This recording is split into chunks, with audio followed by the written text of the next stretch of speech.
Si Criza Dayakiak ay nagtatrabaho sa isang kilalang kumpanya bilang sekretarya. Matagal na siyang ulila at nabubuhay bilang isang strong, independent woman. Kaya ko namang mabuhay ng walang lalaki sa buhay ko at kaya ko namang mag-isa. Habang si Donnie Palmero naman ay isang kilalang negosyante at ang ex niya na iniwan niya noon.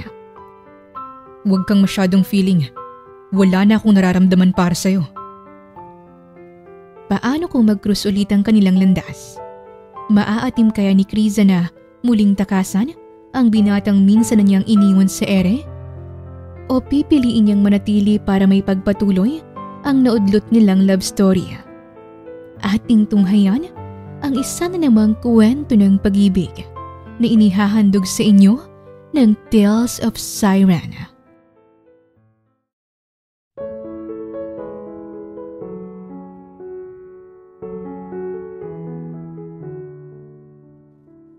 Gusto mo bang hanapan kita ng boyfriend, Criza? Marami akong kilalang single at gwapo. Kagad na napairap si Criza sa sinabi ni May. Gusto naman niyang batukan ito dahil sa paulit-ulit nitong sinasabi ay hindi niya magawa. Si May ang matalik niyang kaibigan at ito na ang boss niya ngayon sa trabaho. Maganda ito at sexy, mahabang buhok at medyo wavy. Bakit ba mas concerned ka pa sa love life ko? Kaya ko namang mabuhay ng walang lalaki sa buhay ko at kaya ko namang mag-isa. Sagot ni Criza habang nag-aayos ng mga folder. Si Criza Dayakiak ay 28 anyos na. Nagtatrabaho bilang sekretary sa kumpanya ng best friend niya. At kilala sa pagiging strong independent woman. Maaga siyang naulila sa kaniyang mga magulang at ngayon ay mag-isa na lamang siya sa buhay. Alam kong kaya mo nang mag-isa, Criza. Kinaya mo nga nung nawalang parents mo at naiwan ka, diba? Pero nag-aalala lang kasi ako sa'yo. Ayaw mo bang maghanap ng taong maasahan at makakasama mo sa buhay? I'm always here for you pero iba pa rin pag may jowa. At malapit ka na mag-30 oh. Dapat nga kasal ka na ngayon. Nauna pa ako sa'yo eh. Ikaw yung maharot dati. Excuse me, 28 pa lang ako. Malayo pa yun sa 30? Depensa niya. Kaya malakas na natawa si May at napampas pa ito sa mesa. Pero seryoso ako, Criza. Sana naman makita kitang maglakad sa aisle at sana makilala ko ng mas maagang magiging groom mo. 5 years from now ay magmamigrate na kami ng asawa kong si Randy sa Australia. Siguro naman may boyfriend o asawa ka na bago kita iwan dito, no? Malalim na napabuntong hininga si Criza at mariing napakagatlabi. Bigla niya tuloy naalala si Donnie. Si Donnie Timothy Palmero, ang first love niya. Ito ang kauna-unahang boyfriend at ex niya. Pilit niya itong kinakalimutan, ngunit hanggang ngayon ay ginugulo pa rin ito ang kanyang isipan. Nasasaktan pa rin siya sa tuwing naalala niya kung paano nawasak ang magandang relasyon nila. Akala niya sila nang magkakatuluyan pero may mga bagay na hindi pwedeng ipilit. Lalo na kung maraming humahadlang. Tulalay ka na naman, Criza. Alam ko na kung sino yung iniisip mo. Nilingon niya si May. Sino agad? Hindi pwedeng ano muna? At kung sino man yung alam mo na iniisip ko ngayon, pues, nagkakamali ka. Hindi siyang iniisip ko at naka-move on ako sa kanya. Bakit ko naman siya iisipin? Kahit naman anong...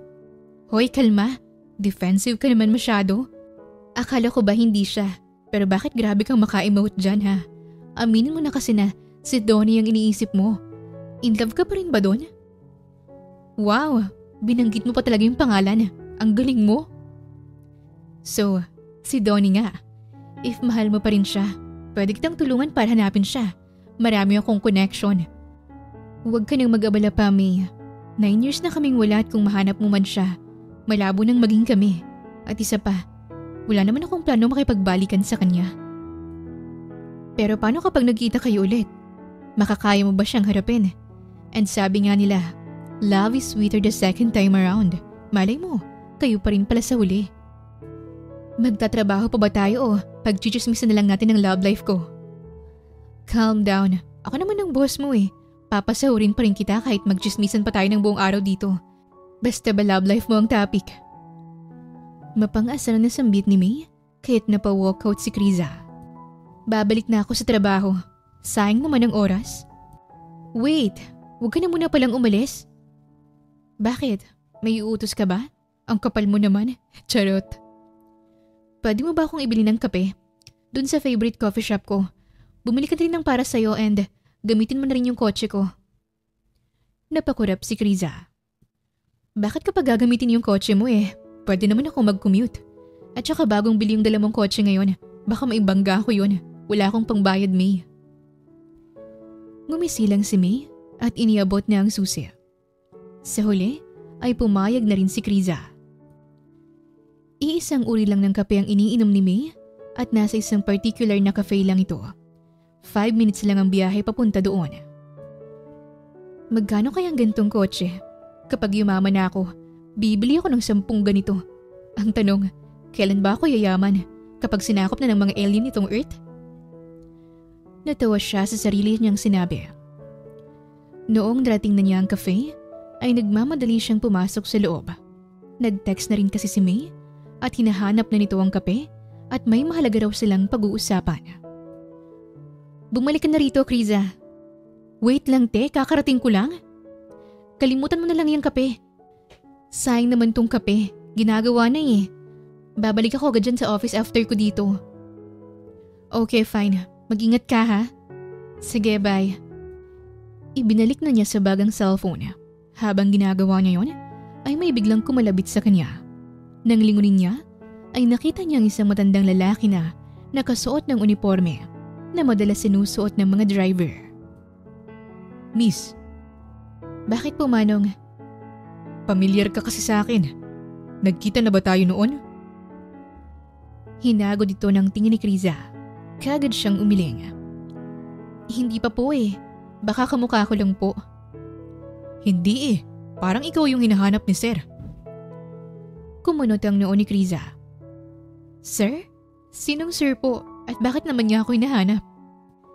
Si Sir Donnie yung naghahanap sa'yo. Ikaw yung nasa picture.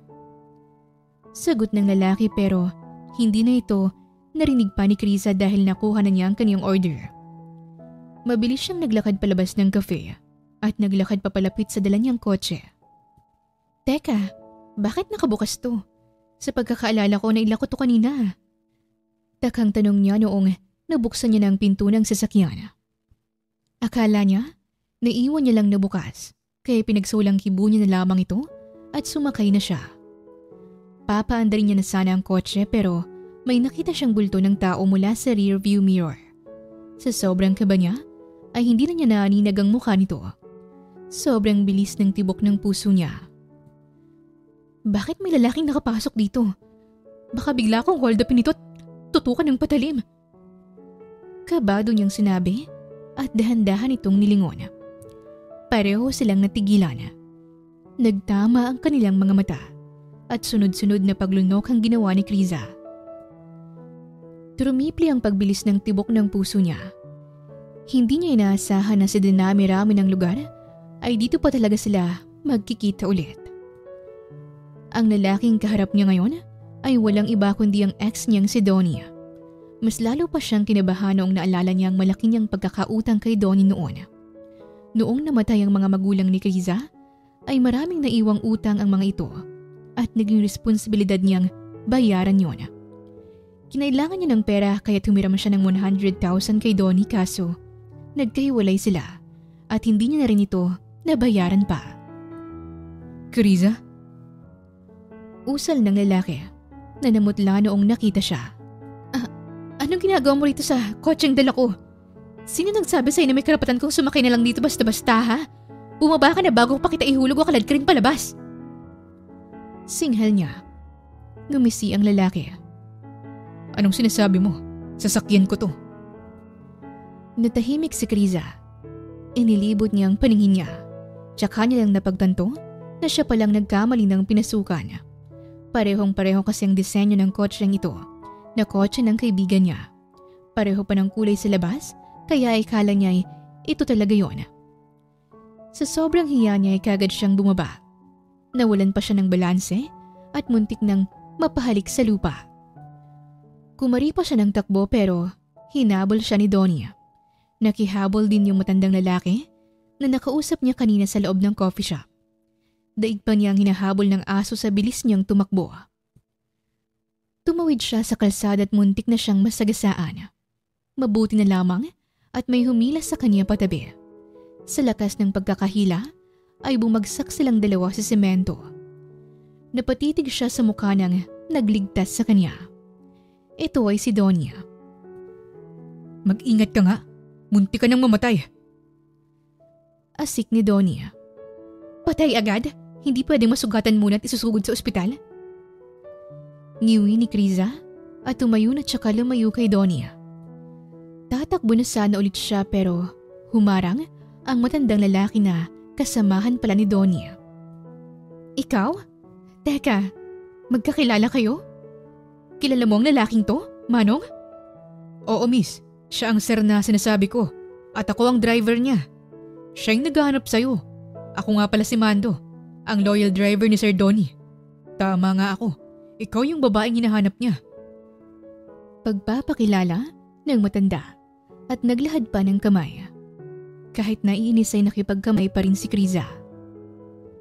Kapag tatawid ka, matuto ka namang lumingon sa kaliwa at kanan. Paano kung nabundol ka talaga ng kotse? Galit na sambit ni Donnie at hinawakan ang braso niya. Concerned ka pa rin sa akin? No, ayoko lang mapahama ka dahil may utang ka pa sa akin. Akala mo ba, nakalimutan ko na yon ha? Natatandaan ko pa rin ang 100,000 na pagkakautang mo sa akin, Kriza. Kapag namatay ka, sino pang sisingilin ko? Napaismid siya at napakamot ng ulo dahil sa sinabi ni Donnie. Yan talagang una mong ipapaalala sa akin? Hindi man lang yung dati nating pagmamahalan? O hindi mo man lang ba ako tatanungin kung bakit kita iniwan? Hindi mo man lang ba ako kakamustahin muna kung ayos lang ba ako? O kung may asawa at anak na ba ako ngayon? Pagdadrama niya. Wala na akong pakialam sa mga dahilan mo. Ang gusto ko na lang ngayon ay ang magbayad ka ng utang. Wala akong pera. Dukha lang ako. May pambili ka nga ng sasakyan tapos wala kang pambayad sa 100K lang? Hindi naman sa akin yung kotse. Sa boss ko yun. Pinagamit lang para may service ako pambili ng kape niya. Kung hindi mo ako mababayaran, kailangan mo magtrabaho sa akin para mabura ang pagkakautang mo. Teka lang naman. Anong trabaho? May trabaho na ako at busy ako. Hindi na kita masisingit pa sa oras ko. Kung gayon, ay mapipilitan akong dalhin ka sa mga pulis. Teka, pulis agad? Hindi pwedeng sa mga tanod muna? Ay, wala akong pambayad sa ngayon. Hindi pa ako sumasahod at marami pa akong binabayaran. Kukunin ko na lang ang number mo tapos iti-text na lang kita kung kailan kita mababayaran. Ayos ba? Ngumiti pa siya at nagpa-cute. Hindi ayos. Doon tayo sa loob ng cafe mag-usap. Ngayon na? Teka, may malaga pa akong gagawin. Hinihintay na ako ng boss ko sa office, hindi pwede na. Sinamaan siya ng tingin ni Donya. Papayag ka ba sa gusto ko o bubuhatin kita papasok sa loob? Napalunok si Kriza at inunahan na si Donnie sa paglalakad bago pa siya buhatin ito. Ang bagal mo naman maglakad, Donnie. Tara na sa loob. Aniya at muling napakamot ng ulo. Silang dalawa lang ang pumasok sa loob dahil nagpaiwan sa labas ang driver ni Donnie na si Mang Mando. Umorder muna sila ng kape bago sila nagsimulang mag-usap. Nagulat pa si Kriza dahil memoryado pa rin ni Donnie ang kapeng madalas niyang ino-order noon sa tuwing magkasama sila sa coffee shop. Umawang ang labi niya at muling tinitigan ang mukha nito. 9 years. Gumawa po siya lalo. Ako naman, mas naging haggard. May konting balbas na rin siya sa mukha. Dati-rati, sinashave niya agad ang balbas niya kasi alam niyang nakikiliti ako sa tuwing naghahalikan kami. Napatuwid siya ng tayo at napailing. Bakit ka ba binabalikan ng nakaraan? Sita niya sa kaniyang sarili. Hanggang ngayon ay, hilig mo pa rin kinakausap ang sarili mo. Komento ni Donya. Humalukip-kip si Kriza at sumimsim sa kaping in-order ni Donnie para sa kanya. Ano bang pag-uusapan natin? At anong trabaho bang kailangan kong gawin para lang mabura ang pagkakautang ko sa'yo? Gusto kitang maging nanay ng anak ko. Nasamid siya sa sarili niyang laway. Nanlaki rin ang kaniyang mga mata. Ano? Ang sabi ko, gusto kong maging nanay ka ng anak ko. Narinig ko yun. Pero bakit? Akala ko ba wala ka ng paki sa akin ngayon? Bakit bigla na lang gusto mo akong anakan? Alam kong may past tayo at nasabi mo sa akin noon na ako ang gusto mong maging nanay ng anak mo. Pero matagal na panahon na yun. Ngayon na lang ulit tayo nagkita tapos gusto mong buntisin ako?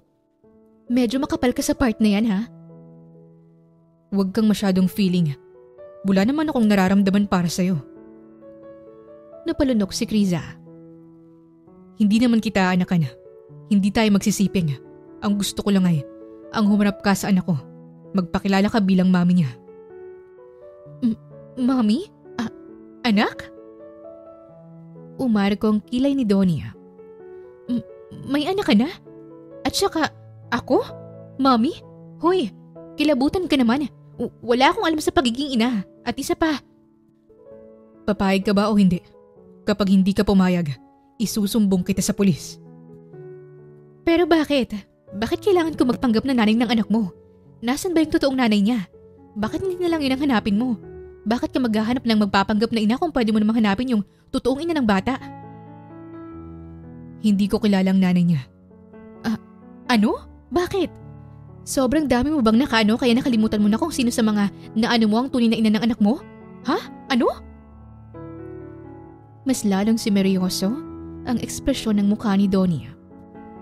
Hindi ko kilalang ina ng anak kong si Hana dahil basta lang siyang iniwan sa labas ng bahay ko. May nakasulat lang na ako raw ang ama niya. Ipina-DNA test ko siya at positive ang naging resulta. Magmula nun ay pinalaki ko siya, inalagaan at minahal.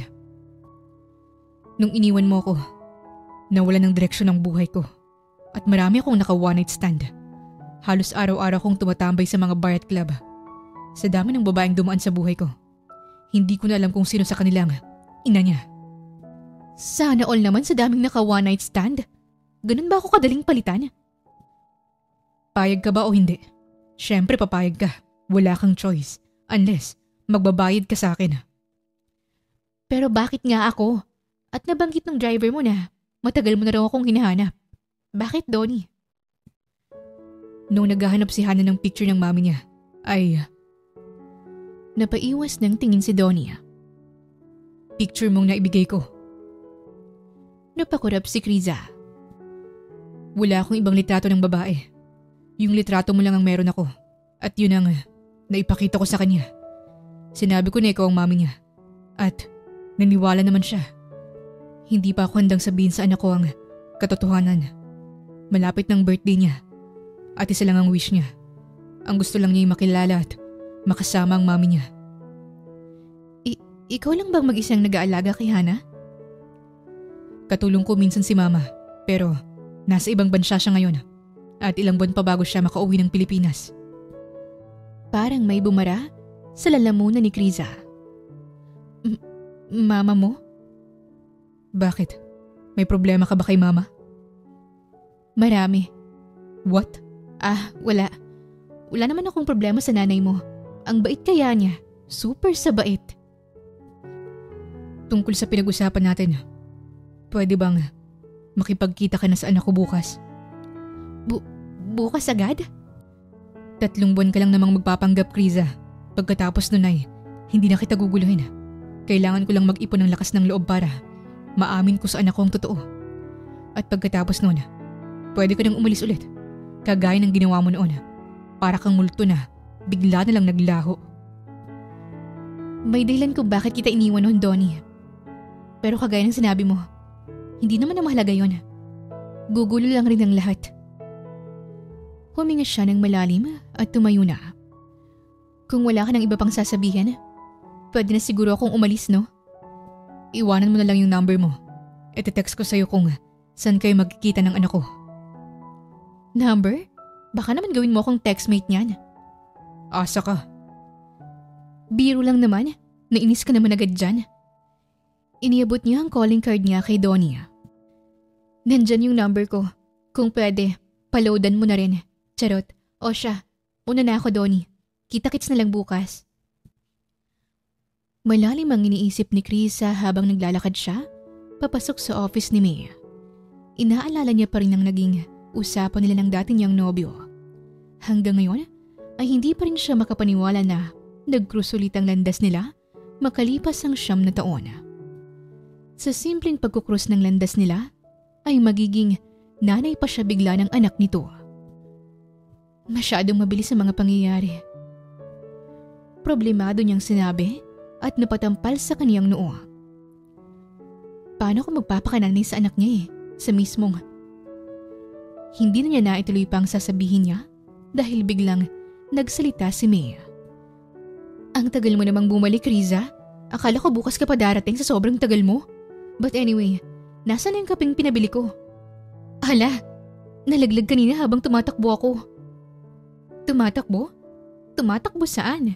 Bakit ka ba kasi tumakbo? Hinabol ako ni Donnie. Donnie? Lutang ka ba o ako ang lutang? Anong kinalaman ni Donnie sa usapan? At bakit kanya hinahabol?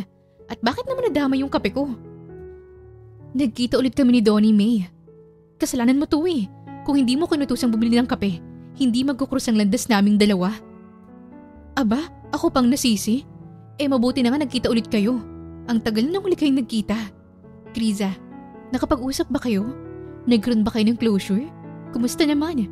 May pag-ibig bang nanunumbalik? Umupo siya sa katapat na upuan ni May. Pumangalumbaba siya at napanguso. Nakamove on na siya sa akin. Bakit parang malungkot ka? Di ba ayaw mo na magkabalikan kayo? Di ba dapat maging happy ka na nakamove on na siya? Maliban na lang kung may nararamdaman ka pa rin para sa kanya. Hindi umimik si Kriza. Anong napag-usapan niyo? Gusto niyang magpanggap akong nanay ng anak niya. Anak? May anak na siya? Nasaan yung nanay ng bata? Hindi ko rin alam. Pumayag ka naman. Wala akong choice. Anong wala kang choice? May malaking pagkakautang ako sa kanya. Kapag pumayag ako sa gusto niya, mabubura lahat ng utang ko. Ganun ba? Magkano bang utang mo sa kanya? Ako na ang magbabayad para lang hindi mo na kailangan makipagkita pa ulit sa kanya. Alam kong hindi ka komportableng makita siya ulit kasi maaalala mo na naman yung kalupitan ng nanay niya sa'yo. May, magiging okay lang ako. Hindi mo na rin ako kailangang pautangin pa. Masyado nang marami ang utang ko sa'yo. Hindi ko na kayang bayaran lahat at may natitira pa naman akong hiya sa katawan ko. Fine, pero if ever kailangan mo ng tulong ko, nandito lang ako palagi, Kriza. You can always count on me. Salamat, May. Kinabukasan ay maaga siyang nakatanggap ng text mula kay Donia. Magkikita sila ngayon sa isang park. Malapit lang ito sa apartment niya, kaya naglakad na lang siya. Pero sa kalagitnaan ng paglalakad niya, ay isang madungis na lalaki ang lumapit sa kanya. May dala itong isang sako. Huminto ito sa harapan niya, kaya natigilan tuloy siya sa paglalakad. Hoy, miss! Hoy ka rin, charot. Bakit po manong? Takang tanong niya at luminga pa sa paligid. Walang ibang tao. Malamang akong tinawag mo, no? Ikaw nga. Binuksan ng lalaki ang sako at naglabas ito ng isang patalim. Akin ang wallet at cellphone mo. Ano ka sinuswerte? Hindi ko pa nga tapos bayaran tong cellphone ko eh. Pambabara niya at tinago sa bulsa niya ang kanyang telepono. Kapag hindi mo binigay, mapipilitan akong gawan ka ng masama. Huminga siya ng malalim at sinapak ang lalaki. Sa lakas ng pagkakasapak niya ay nawalan ito ng malay. Natatawa niyang hinipan ang kaniyang kamao. Boom! Tulog ka ngayon. Gagawan pala ng masama ha? Sweet dreams sa'yo. Ani at napailing siya. Noong natumba ang lalaki, ay namataan niya sa Donnie at Hana sa hindi kalayuan. Tulala ang dalawa habang pinagmamasdan siya. Hindi na nga namalayan ng bata na nalaglag na ang kinakain nitong ice cream. Kinawayan niya ang mag-ama. Naglakad siya papalapit sa kanila. Palipat-lipat ang tingin niya sa dalawa na hanggang ngayon ay tulala pa rin dahil sa ginawa niya. Huwag niyo na siyang alalahanin. Kasalanan niya naman yun eh. Gusto niyang kunin ang wallet at cellphone ko. Pinagbantaan niya ako na kapag hindi ko binigay, may gagawin siyang masama sa akin. So, inunahan ko na. Pinatulog ko muna siya. Sana may masmasan siya pagising niya. Paliwanag pa niya. Paano ka natutong sumapak? Manghang tanong ni Donia. Madalas kong sinasamahan ng boss ko sa boxing gym, pang self-defense. Effective naman at may natutunan ako. Umawang ang labi ni Donia. Ang astig mo, mommy! Puri pa ni Hana at bigla na lang siyang niyaka. Sa hindi malamang kadahilanan ay parang may humaplos sa puso ni Kriza nung naramdaman niya ang yakap nito. Mommy, sa wakas nagkita na rin po tayo. Ang tagal ko na pong sinasabi kay Daddy na magkita na tayo. Alam mo po, hindi ako galit na ngayon ko lang po nagpakita sa akin. Naintindihan ko naman po kasi kayo. Sabi ni Daddy busy ka raw. Saad ni Hana. Ginantihan niya ito ng yakap at pasimple niyang tinignan si Donnie na nakangiti habang pinapanood sila. Dad, totoo talaga yung sinabi mo. Biglang sabi ng bata at kumala sa pagkakayakap. Hinawakan ito ang kamay nilang dalawa. Anong sinabi ng daddy mo sa'yo? Ang sabi po sa akin ni Daddy, sobrang ganda raw ng mami ko. Parang Reyna, parang fairy, at parang anghel po. Ngayong nakita na po kita, napatunayan ko na po na tama ang lahat ng sinabi ni Daddy tungkol sa'yo. Maganda ka talaga, mommy. Mana ako sa'yo. Pinamulahan ng pisngi si Kriza at hindi siya makatingin ng diretso kay Donnie. Ramdam naman niya ang pagtitig nito sa kanya. Mommy, gusto mo po ng ice cream? Bili po tayo. Bumili na kami ni Daddy kanina kaso nalaglag. Bili na lang po tayo ulit at si Daddy ang magbabayad. Marami naman siyang pera eh. Aya ni Hana at hinila na siya papalapit sa ice cream stall. Nakasunod naman si Donnie sa kanila. 2 strawberry ice cream po. Sabi ni Donnie sa nagbebenta ng ice cream, kaya napalingon si Kriza. Naalala mo pa rin yung paborito ko? Lahat naman ng tungkol sa'yo ay naaalala ko. Ano? Wala.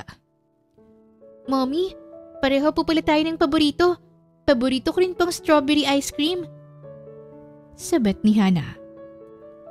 Pagkatapos bumili, ay umupo sila sa bench na nakaharap sa lake. Pinapagitnaan nilang dalawa si Hana. Ang saya-saya ko po talaga, mommy. Akala ko sa birthday ko pa kita makikita pero nakita na agad kita ngayon. Hindi ka naman po ba nasaktan, mommy? Buti na ilagan mo yung mga baril nila. Nagkasalubong ang kilay ni Kriza. Baril? Anong baril? Naikwento po sa akin ni Daddy, mommy. Ang sabi niya na kaya ka wala ay dahil sumaba ka sa gyera. Ang galing mo po, mommy. Nakikipag-fight ka para sa katarungan. At saka sabi rin ni Daddy na inakyat mo raw ang Mount Everest. Oo. Pero huwag kang mag-alala. Dahil hindi na ulit ako mawawala sa tabi mo. Sa tabi niyo ng Daddy mo. Kailan ka po titira sa bahay? Napaubo si Krisa.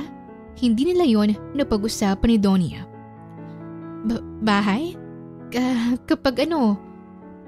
Napakamot siya sa batok niya at hindi niya alam kung ano ang isasagot niya sa bata. Magmula ngayong araw ay sa bahay na natin siya titira, anak. Sasama siya sa atin sa pag-uwi mamaya. Sagot ni Donia. Pinandilatan niya ito ng mga mata at pasimpleng kinurot. Okay po, excited na ako. Pupuntahan ko lang po muna yung mga ibon, Mommy and Daddy. Paalam ni Hana at nilapitan ng mga ibon na nagkukumpulan. Noong nakalayo na si Hana, kaagad na hinampas ni Kriza ang braso ni Donia. Hoy, kung ano-anong sinasabi mo sa anak mo. Sinabi mo pa talaga na nakipaglaban ako sa giyera tapos inakyat ko pang Mount Everest? Ibabaw nga ng mesa hindi ko inakyat Mount Everest pa kaya? Kung may award lang ang pagiging sinungaling, ikaw na ang champion. At siya nga pala, anong titira ako sa bahay niyo ngayon? Loko ka ba? Wala yun sa napag-usapan natin, Donnie. Bawin mo kay Hana yung sinabi mo. Huwag mo namang paasahin yung bata. Ikaw dapat ang hindi magpaasa sa kanya. Malulungkot si Hana kapag hindi ka. Sumabay pa uwi sa amin mamaya. Giit pa ni Donia. Sinamaan niya ito ng tingin. Kapag pumayag kang tumira sa poder ko, bukod sa mabubura ang lahat ng utang mo, babayaran pa kita. Isipin mo na lang na may pera ka na Makakatipid ka pa sa renta. Alam kong ilang buwan ka nang hindi nakakabayad ng renta sa apartment na tinitirhan mo. Kapag tumira ka sa bahay ko, libre ng pagkain, tubig at kuryente mo. Ihahatid pa kita sa trabaho. Paano mo nalaman na hindi ako nakakapagbayad ng renta ha? Pinaimbestigahan mo ko? Ngumisi at nagkibit balikat lamang si Donia. Gusto ko palang sabihin sa'yo na sobra akong bilib sa'yo. Bakit naman? Napalaki mo ng maayos ang anak mo. Lumaki siya ng walang ina, pero masiyahin pa rin siya. Pinalaki mo rin siya nang hindi siya galit sa nanay niya. Mali ang ginawa ng nanay ni Hana. Pero alam ko na, may dahilan kung bakit niya iniwan sa akin ang anak namin. Baka hindi siya handang maging nanay. At mas mabuti na rin na nasa poder ko si Hana. Nabibigyan ko siya ng maayos at komportableng buhay. Mas matured ka na talaga mag-isip ngayon. Sinasabi mo bang immature ako nun? Grabe, hindi naman sa ganun. May boyfriend ka na ba, Kriza? Bakit mo pa tinatanong? Hindi ba yun kasali sa pinaimbestigahan mo sa akin? Umiwas ng tingin si Donia. Kung hindi tayo naghiwalay nun, may anak na rin siguro tayo ngayon. Biglang sinabi ni Donia habang nakatanaw ito sa malayo. Biglang pinagpawisan si Kriza kahit na malamig naman ang ihip ng hangin. Biglang bumuhos ang malakas na ulan. Sumilong muna tayo. Aya pa ni Donnie tinawag na si Hana. Sumilong sila sa isang waiting shed habang pinapanood ang pagbuhos ng malakas na ulan. Marami nagtatakbuhan para makasilong at para makalabas sa park. Ang lamig naman po. Hug po tayo. Suggestion ni Hana at bigla na lang sumiksik sa gitna nila. Daddy, yakapin mo po kami ni Mommy. Malamig na po kasi. Giit pa nito. Napasinghap si Kriza nang yakapin siya nito. Nagwawala ang puso niya sa nangyayari. Dahan-dahan siyang nagangat ng tingin kay Donia, pero nahuli niya itong nakatingin sa kanya. Uminit ng husto ang kaniyang pisngi. Kulang pa ba ang yakap ko? Nilalamig ka pa rin ba? Okay na ako. Sa katunayan, hindi mo na ako kailangang yakapin. Si Han na lang ang yakapin mo. Inalis niya ang braso ni Donnie at bahagya siyang umusog palayo. Confirm. May gusto pa rin ako sa kanya. Hindi pwede to. Sabi niya sa kanyang isipan habang pilit na iniiwasan ang tingin ni Donia. Noong tumila na ang ulan, ay naglakad na sila patungo sa sasakyan ni Donia. Nakita mo na po ba yung house ni Daddy, Mommy? Usisa ni Hana. Kaagad na umiling si Kriza. Sa backseat sumakay si Hana. Tatabihan niya sana ito pero hinila siya ni Donnie at binuksan pa nito ang pinto ng front passenger seat. Tabi na tayo. Wala na siyang nagawa pa dahil nilak na rin ni Hana ang backseat. Pasulyap-sulyap siya kay Donnie habang umaandar ang sasakyan. Bigla siyang napaisip. Wala na ba talaga siyang nararamdaman para sa akin? Bakit ang caring pa rin niya sa akin? Niyakap niya ako habang umuulan at tinanong niya ako kung sapat na ba yung yakap niya. Yung pagbubukas niya ng pinto para sa akin at ang pagkakabit niya ng seatbelt. Ganun na ganun siya noon. Asyamera lang talaga siguro ako. Mommy, may isang wish pa po sana ako para sa birthday ko. Napalingon siya kay Hana. Sige, ano yon Hana? Hanggat kaya kong ibibigay ko. Gusto ko po sana ng baby sister or baby brother. Napaubo si Kriza. Napapreno naman si Donia. Nagkatinginan silang dalawa at sabay ring napaiwas ng tingin. Matagal ko na po kasing gustong magkaroon ng kapatid. Pwede na po ba akong magkaroon ng kapatid, Mommy? Iyan ba talagang birthday gift na gusto mo, anak? Ayaw mo ng laruan o damit? Bahagyang natawa si Donnie at pinaandar na ulit ang kotse. Mahirap po ba talagang gumawa ng kapatid ko, Mommy? Bumili na lang po tayo online. Mag-add to cart po tayo ng baby sister ko. Napatampal ng noo si Kriza. Kung gusto mo talaga ng kapatid, pagbibigyan kita. Pero hindi muna sa ngayon. Siguro sa sa tamang panahon. Okay po, Mommy. I can wait naman po. Makalipas ang ilang minutong biyahe, ay narating na rin nila ang bahay ni Donia. Pumasok ang kotse sa loob ng malaking gate. Nauna nang bumaba si Hana. Sumunod naman si Donia, habang si Kriza naman ay parang naipako na sa kanyang upuan. Nakaawang ang labi niya habang pinagmamasdan ang bahay na nasa kaniyang harapan. Pamilyar sa kaniyang itsura nito. Ang bahay na nakatayo ay ang bahay na ini-imagine lang nila noon ni Donia. 10 years ago, nakatambay silang dalawa sa rooftop ng bahay ni Donia. May hawak na gitara si Donnie habang abala naman siya sa pagkain ng chips. Kapag kinasal tayo, magpapagawa ko ng rooftop sa magiging bahay natin. Nasamid si Kriza. Kasal? Masyado pa tayong bata para pagplanuhan ng kasal. Wala namang masama, di ba? Hindi mo ba nakikita ang sarili mo na kinakasal sa akin?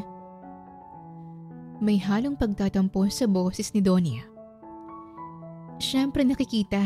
Ikaw kaya ang gusto kong mapangasawa at magiging tatay ng mga anak ko. At dapat ako lang ang maging nanay ng mga anak mo. Kapag nagloko ka at nakipaghiwalay sa akin, ipapahabol talaga kita sa aso namin. Anong klaseng bahay bang gusto mo? Gusto ko ng malaking bahay para kumasya lahat ng 10 anak natin. Bawat isa sa kanila ay may sariling kwarto. 10 anak? Makakaya mo ba yun? Natawa silang dalawa. Gusto ko ng bahay na pinaghalong brown at white ang kulay. May 3 palapag tapos may malaking bintana. May rooftop, may maraming balcony. Lalo na sa kwarto natin, dapat may balkonahe sa magiging kwarto natin para pwede tayong tumambay tuwing gabi at magharutan dun. Gusto ko rin ng maraming tanim na halaman sa paligid, kagaya na lang ng sunflower at santan. Tapos yung pinto natin, malaki dapat, double door, ganun. Tapos kulay pink para naiiba. Sa kasalukuyan, ay ganoon nga ang pinatayong bahay ni Donia, kaya gulat na gulat si Kriza. Natigilan siya sa pag-iisip nang bumukas ang pinto sa gilid niya. Nagtama ang paningin nila ni Donia. Kanina pa kita tinatawag. Bumaba ka na ng sasakyan. Nasa loob na si Hana. Kaagad siyang bumaba at hindi pa rin may alis ang tingin niya sa bahay. Alam ko na. Ito yung bahay na pinapangarap namin noon. Gantong-ganto yun. Bulong niya sa kaniyang sarili. Kanina ka pa wala sa sarili. May problema ba, Kriza? Itong disenyo kasi ng bahay mo. May naalala lang ako. Ano naman ang naalala mo? Ano kasi, di ba ito yung design na napag-usapan natin noon? Wala naman tayong napag-usapan at kung meron man ay, nakalimutan ko na siguro.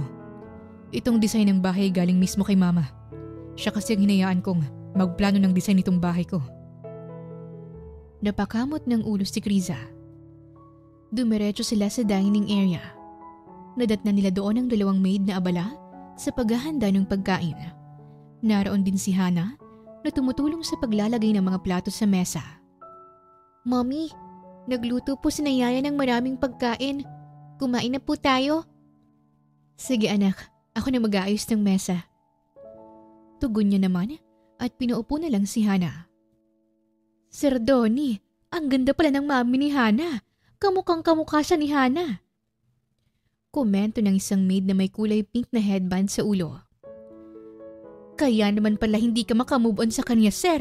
Napakaganda pala. Parang artista. Puri naman ng isa pa at humagikik pa. Napakamot sa batok si Donnie. Bilisan niyo ng pagluluto dyan para makakain na tayo. Tanging nasabi na lamang nito. Masay nilang pinagsaluhan ang mga pagkain pagkatapos. Kasalo pa nila sa mesa ang mga kasambahay at pati ng personal driver ni Donnie na si Mang Mando. Habang kumakain si Kriza ay bigla na lamang kinuha ni Donnie ang kamatis na nasa plato niya. Anong ginagawa mo? Taka niyang tanong. Hindi ka kumakain ng kamatis. Napakurap siya sa sinabi ni Donnie. Naalala mo pa rin pati yun? Kanina sa ice cream tapos ngayon ay sa kamatis naman. Akala ko ba wala ka ng paki sa akin? Nabulunan si Donnie. Kaagad niya itong inabutan ng tubig. Baka marinig ka ni Hana. Kaya nga ako bumubulong. May feelings ka pa rin sa akin, no?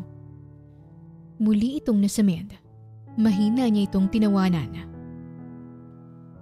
Bakit ka po tumatawa, Mommy? Kuryosong tanong ni Hana habang palipat-lipat ang tingin nito sa kanilang dalawa ni Donnie. Umiling lang siya at ninitian ito. Pagkatapos kumain ay hinila siya bigla ng bata. Teka lang, saan tayo pupunta, anak? Dadalhin po kita sa magiging kwarto mo. May sarili akong kwarto? Dito sa bahay niyo? Siyempre naman po may kwarto po kayo dito. Bahay po natin to hindi lang bahay namin. Umakyat sila sa ikalawang palapag ng bahay at huminto sa isang malaking pinto sa pinakadulo. Pinihit ni Hana ang pinto. Napakamot ng ulo si Kriza. Hindi naman siya maarte, pero napansin niya na puro panlalaki ang gamit sa loob ng kwarto. Dito ka po matutulog, Mommy. Saad ni Hana at nagtatalon ito sa kama. Pero bakit parang may natutulog na yata dito? Ngumisi ang bata. Meron po talaga, si Daddy po. Daddy mo? Opo, dito po ang kwarto ni Daddy at dahil mag-asawa naman kayo at Mommy kita, dapat magkasama kayo sa iisang kwarto. Ganun naman po yun, di ba? Mariin siyang napalunok. Habang nagsasalita si Hana, ay biglang pumasok si Donia. Anong ginagawa niyo rito sa kwarto ko? Itinuro ko lang po kay Mommy ang magiging kwarto niya. Pero anak, may nakahanda ng kwarto para sa mami mo. Hindi siya pwede rito sa kwarto ko. Biglang naging matamlay si Hana. Sumimangot pa ito at bumaba na sa kama. Bakit po hindi pwede? Di ba po dapat magkatabing matulog ang mag-asawa? Ayaw mo po bang katabi si Mommy, Daddy? Hindi mo na ba siya mahal? Hindi na ba kayo nagmamahalan? Maghihiwalay na ba kayo? Sunod-sunod nitong tanong at muntik pang umiyak. Mabuti na lamang at nakaisip ng paraan si Kriza. Hinawakan niyang kamay ni Donia. Nagbibiro lang tong daddy mo, anak. Aniya, sabay sundot sa tagiliran ni Donia. Ikaw talaga asawa ko? Ginajoke tayo mo naman ang anak natin. Siyempre magtatabi tayo at magsasama dito sa kwarto. Kasi nga mag-asawa tayo, di ba? Natutuwang pumalakpak si Hana. Maiwan ko po muna kayo, Mommy. May sasabihin lang po ako kay Yaya. Bye po! Paalam ng bata sa kanila at nagmamadali itong tumakbo palabas ng kwarto. Tsaka lang nakahinga ng maluwag si Krisa noong nawala na si Hana. Wala na si Hana, pero hindi ka pa rin bumibitaw sa kamay ko. Namimiss mo na bang makipag-holding hands sa akin? Hirit pa ni Donia. Tsaka lang niya naalala na hawak-hawak niya pala ang kamay nito. Kagad siyang bumitaw at umusog palayo. Ang feeling mo naman, kagaya mo, naka-move on na rin ako, no? Depensa niya at inirapan ito. Humakbang si Donnie papalapit sa kanya. Napaatras naman siya. Hoy, anong balak mo ha? Alam mo na magaling ako sa boxing. Isang sapa ko lang sa'yo tulog ka ng 2 taon. Biglang naglabas ng panyo si Donnie at pinunasan nito ang pisngi niya. May sauce ka pa sa pisngi. Hindi mo lang napansin. Ang kalat mo pa rin talagang kumain. Saad nito at bahagya pang natawa. Pinamulakan ng pisngi si Kriza. Hiyang-hiya siya sa nangyari. Bukas na bukas din ay kukunin natin ang mga gamit mo sa apartment mo at lilipat ka rito sa bahay. Okay, mahal na hari. Pero bakit ka naguhubad dyan? Nilingon siya ni Donnie habang nagtatanggal ito ng pantalon. Pumikit siya at kagad na tumalikod. Loko ka ba? Talagang naghubad ka pa sa harapan ko? Wala kang galang sa inosente kong mga mata. Nakita mo ng lahat ng to noon. Noon pa yun? Di humarap ka sa akin para makita mo ulit lahat ngayon. Mariing napakagatlabi si Kriza. Magsha-shower muna ako. Ikaw rin. Anong ako rin? Gusto mong mag-shower din ako? Paano yun? Sabay tayo? Ano ka? Sinuswerte? Pas, mag-shower ka mag-isa mo. Humalakhak si Donia.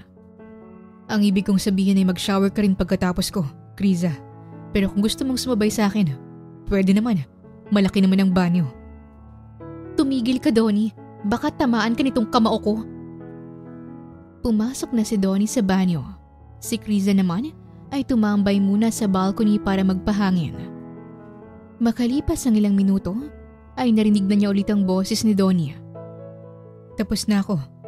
Pwede ka nang maligo. Nilingon niya ito. Nanlaki ang kaniyang mga mata.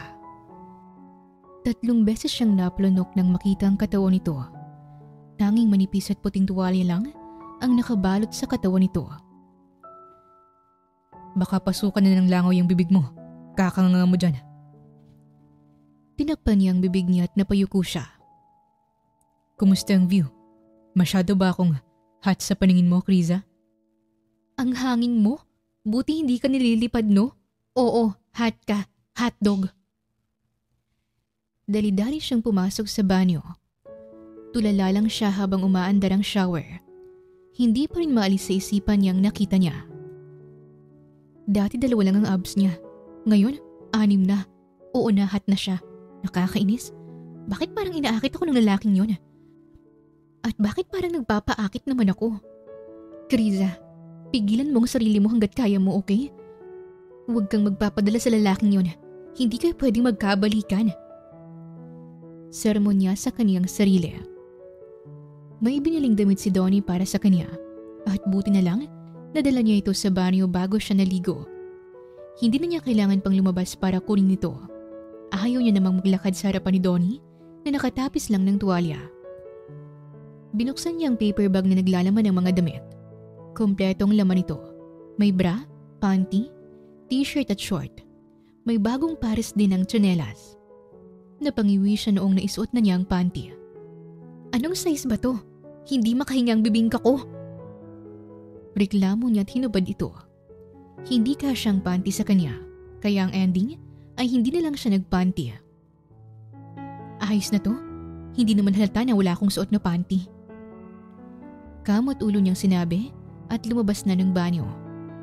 Akala niya umalis na si Donnie pero laking gulat niya nung ito ang bumungad pagkabukas niya ng pinto. Napatras siya at nabitawan ang paper bag. Noong nalaglag ang paper bag ay lumabas ang laman nitong panty. Pareho silang nagulat. Anak ng panty naman oh! Inis niyang sinabi at dinampot ito. Bakit nandyan yan? Anong nandyan? Yung panty. Binili ko yan para may maisuot ka. Bakit nandyan yan? Bakit hindi mo sinuot? Hindi kasya eh. Eh anong suot mo ngayon bukod sa short? Wala. Bakit ba? Wala kang suot na panty? Ano bang paki mo? Bakit hindi ka nagpanty? Hindi nga kasi kasya. Masyadong masikip. Bumaba ang tingin ni Donnie sa pang-ibabang bahagi ng katawan niya. Sinipa niya ang tuhod ni Donnie. Tinitingnan pa talaga? Maniac! Napaluhod si Donnie. Wala ka nang pakialam kung wala akong suot na panty, okay? Magpapanty naman ako mamaya. Pinapatuyo ko lang yung suot kong panty kanina. Paliwanag niya at nilahad ang biniling panty ni Donnie. At itong panty na to, sa'yo na! Aniya at nilampasan na ito. Lalabas na sana ng kwarto si Kriza pero nahuling ni Donnie ang braso niya. Saan ka pupunta? Makikipagtsikhan sa mga kasambahay at sa mga ibang pang tauhan dito. Lalabas ka ng walang suot na panty? Hanggang ngayon ay panty pa rin ang nasa isip mo? Hindi naman halata na wala akong suot na panty, no? Ikaw lang naman ang nakakalata kasi panay tingin ka sa ano ko. Hindi ka pwedeng lumabas. Dito ka lang. Ibibili kita ng bagong panty. Pwede akong sumama. Baka kasi mali na naman ang mabili mo. Hindi ka nga pwedeng lumabas. Wala kang suot na panty. Humalukip-kip si Kriza. Huwag ka na lang bumili. Gagastos ka pa. Ituro mo na lang sa akin kung nasan yung hanger mo para maisampay ko tong panty ko. Ibigay mo na lang sa akin ang panty mo. Ako na magsasampay. Ayoko nga. Panty ko yun, no? Patutuyuin ko lang naman. Hindi ko naman nanakawin. Sa huli, ay inabutan na lang siya ng hangin ni Donnie at sinampay na niya ito sa balcony. Bakali pa rin yung panty mo dyan. Komento pa ni Donnie habang pinapanood siya sa ginagawa niya. Wala naman tong pakpak. Pamimiloso po niya. Pagkatapos magsampay, ay may bigla siyang naalala. Nilingon niya si Donnie. Siya nga pala, saan ako matutulog? Hindi naman natin kailangan sundin yung sinabi ni Hana. Pwede naman ako matulog sa ibang kwarto at wag na lang nating ipaalam sa kanya. No. Anong no? Dito ka matutulog. Ayoko nga. Baka ano pang gawin mo sa akin eh. Napaismid si Donnie. Ako pa talaga? Wala akong interest sa'yo. Hindi kita pinagnanasaan at hindi kita pagnanasaan. Dito ka na matulog sa kwarto ko. Magtatabi tayong dalawa? Hindi. Sa kama ko at sa lapag ka. Pumayag na rin si Krisa sa kasunduan. Malawak ang kwarto ni Donnie at maraming space para sa kanila. Kaya hindi nila kailangang magtabi sa pagtulog. Biglang tumunog ang telepono niya. Nag-flash sa screen ang pangalan ng kaibigan niyang si May. Sino yung tumatawag sa'yo? Manliligaw mo? Panguusisa ni Donnie. Kagad niya itong inilingan. Boss ko, sasagutin ko muna. Lalaki ba yung boss mo? Si May ang boss ko. Yung kaibigan ko, okay na? Maitatanong ka pa ba? Mahal na hari? Biglang ngumiti si Donnie at naglakad na ito palabas ng kwarto. Mukha itong masaya kaya't napakunot ang noo niya. Bakit parang biglang sumiglang lalaking yun? Bulong niya sa kawalan at sinagot na ang tawag ni May. Hello boss, bakit kinapatawag? Anong bakit? Nasaan ka ba? Bakit hindi ka pumasok sa trabaho? Nagpaalam ako sa'yo kanina, di ba? Ay, oo nga pala. Sorry, nakalimutan ko. Wala naman masyadong gagawin dito sa office ngayon. Hinanap lang kasi kita, gusto ko sana makipagchismisan. Pero busy ka nga pala makipag-date sa asawa at anak mo ngayong araw. Kamusta ka naman dyan? Nasa bahay nila ako ngayon. Really? Anong ginagawa mo dyan? Dito na ako titira. Narinig niya ang pag-ubo ni May mula sa kabilang linya. What? Why? Bakit naman biglaan? Delikado yan, Kriza. Bakit delikado? Hindi naman mamamatay tao si Donnie. Ang ibig kong sabihin ay, delikado ka dyan dahil mas madalas na kayong magkikita. Titira ka pa talaga sa isang bubong kasamang ex mo. Baka ma-fall ka ulit at magkabalikan kayo. Which is a good thing naman kasi support naman ako dyan kay Donnie kahit noon pa. Ang problema lang ay ang evil mother niya na soon to be biyanan mo. Huwag kang mag-alala. Hindi na ako mai-inlove ulit sa lalaking yon at mas lalong ayoko maging biyanan yung nanay niya. Mabuti nga wala ng mami niya dito eh. Baka magkagulo pa kami kapag nagkita kami nun. Ano ba kasi yung pinasok mo? Pwede naman kitang bigyan ng pera pambayad sa utang mo dyan kay Donnie. Para din hindi mo na kailangan magpanggap na naning ng anak niya. At para hindi mo na siya makasama pa. Kahit wag mo nang bayaran ng perang ibibigay ko. Alok ni May. Bukod sa utang ay may iba pa akong dahilan kung bakit pumayag ako sa gusto ni Donnie, May. Anong dahilan naman? Na mahal mo pa rin siya. Siyempre hindi yon. Ibang dahilan pa.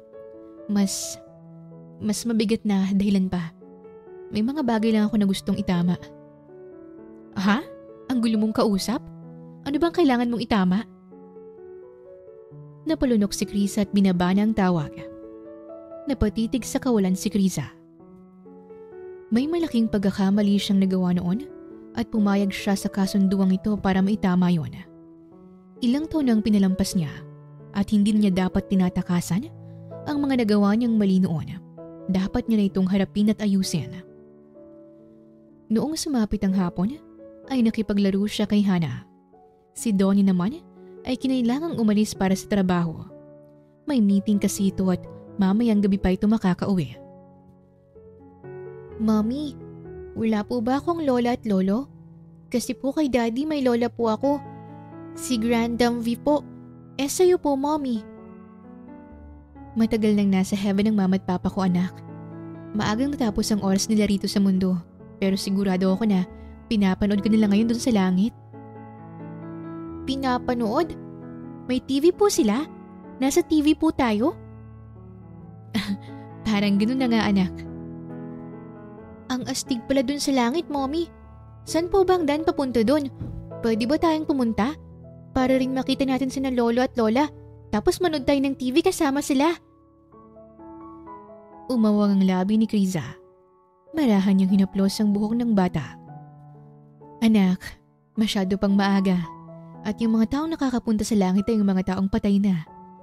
Hindi pa tayo patay at ayaw pa nating mamatay. Makikilala mo rin sila sa takdang panahon. Pero wag muna ngayon. Nakakaloka ka anak. Kinabahan ako sa'yo. Mommy, pwede na po ba akong magtanong?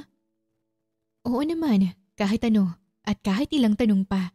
Gagawin ko ang best ko para masagot kita. Ano po ang nagustuhan mo kay Daddy? Bakit naman yun ang tanong? Akala ko yung pambata.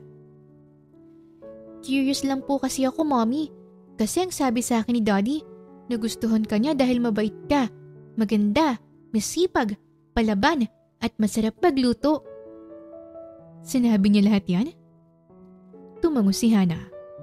Parang may humaplos sa puso ni Kriza at bigla niyang naalala ang relasyon nila ni Donnie noon. Hindi naman talaga siya magaling magluto. Nasusunog niya pa ang kahit yung pritong itlog lang. Pero kahit ganun pa katabang, kaasim, kaalat, o kasunog yung niluluto niya, palagi pa rin yung kinakain ni Donnie. Mommy, bakit ka po umiiyak?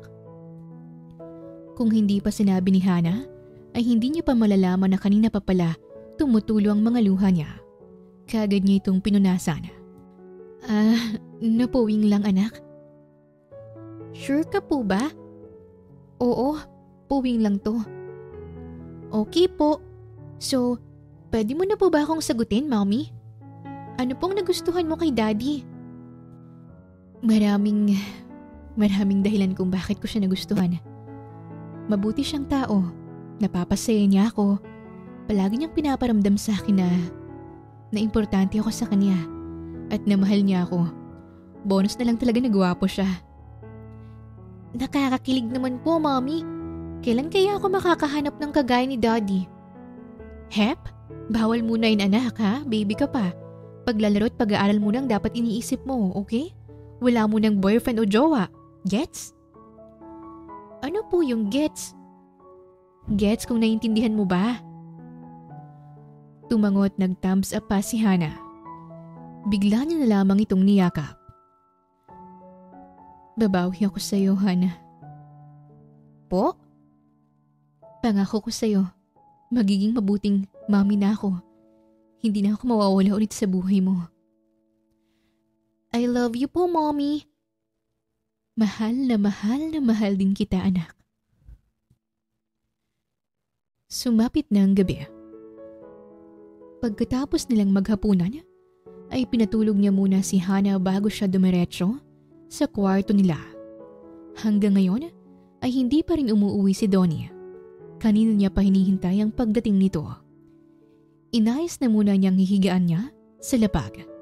Naglagay siya ng bedsheet, kumot at unan. Anong oras kaya siya uuwi?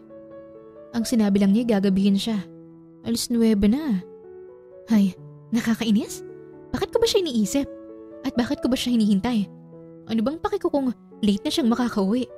Hindi niya naman ako totoong asawa para mag-alala pa ako ng ganito. Babatukan talaga kita, Self. Parang mahal mo na ulit yung lalaking yun ha. Tumigil ka.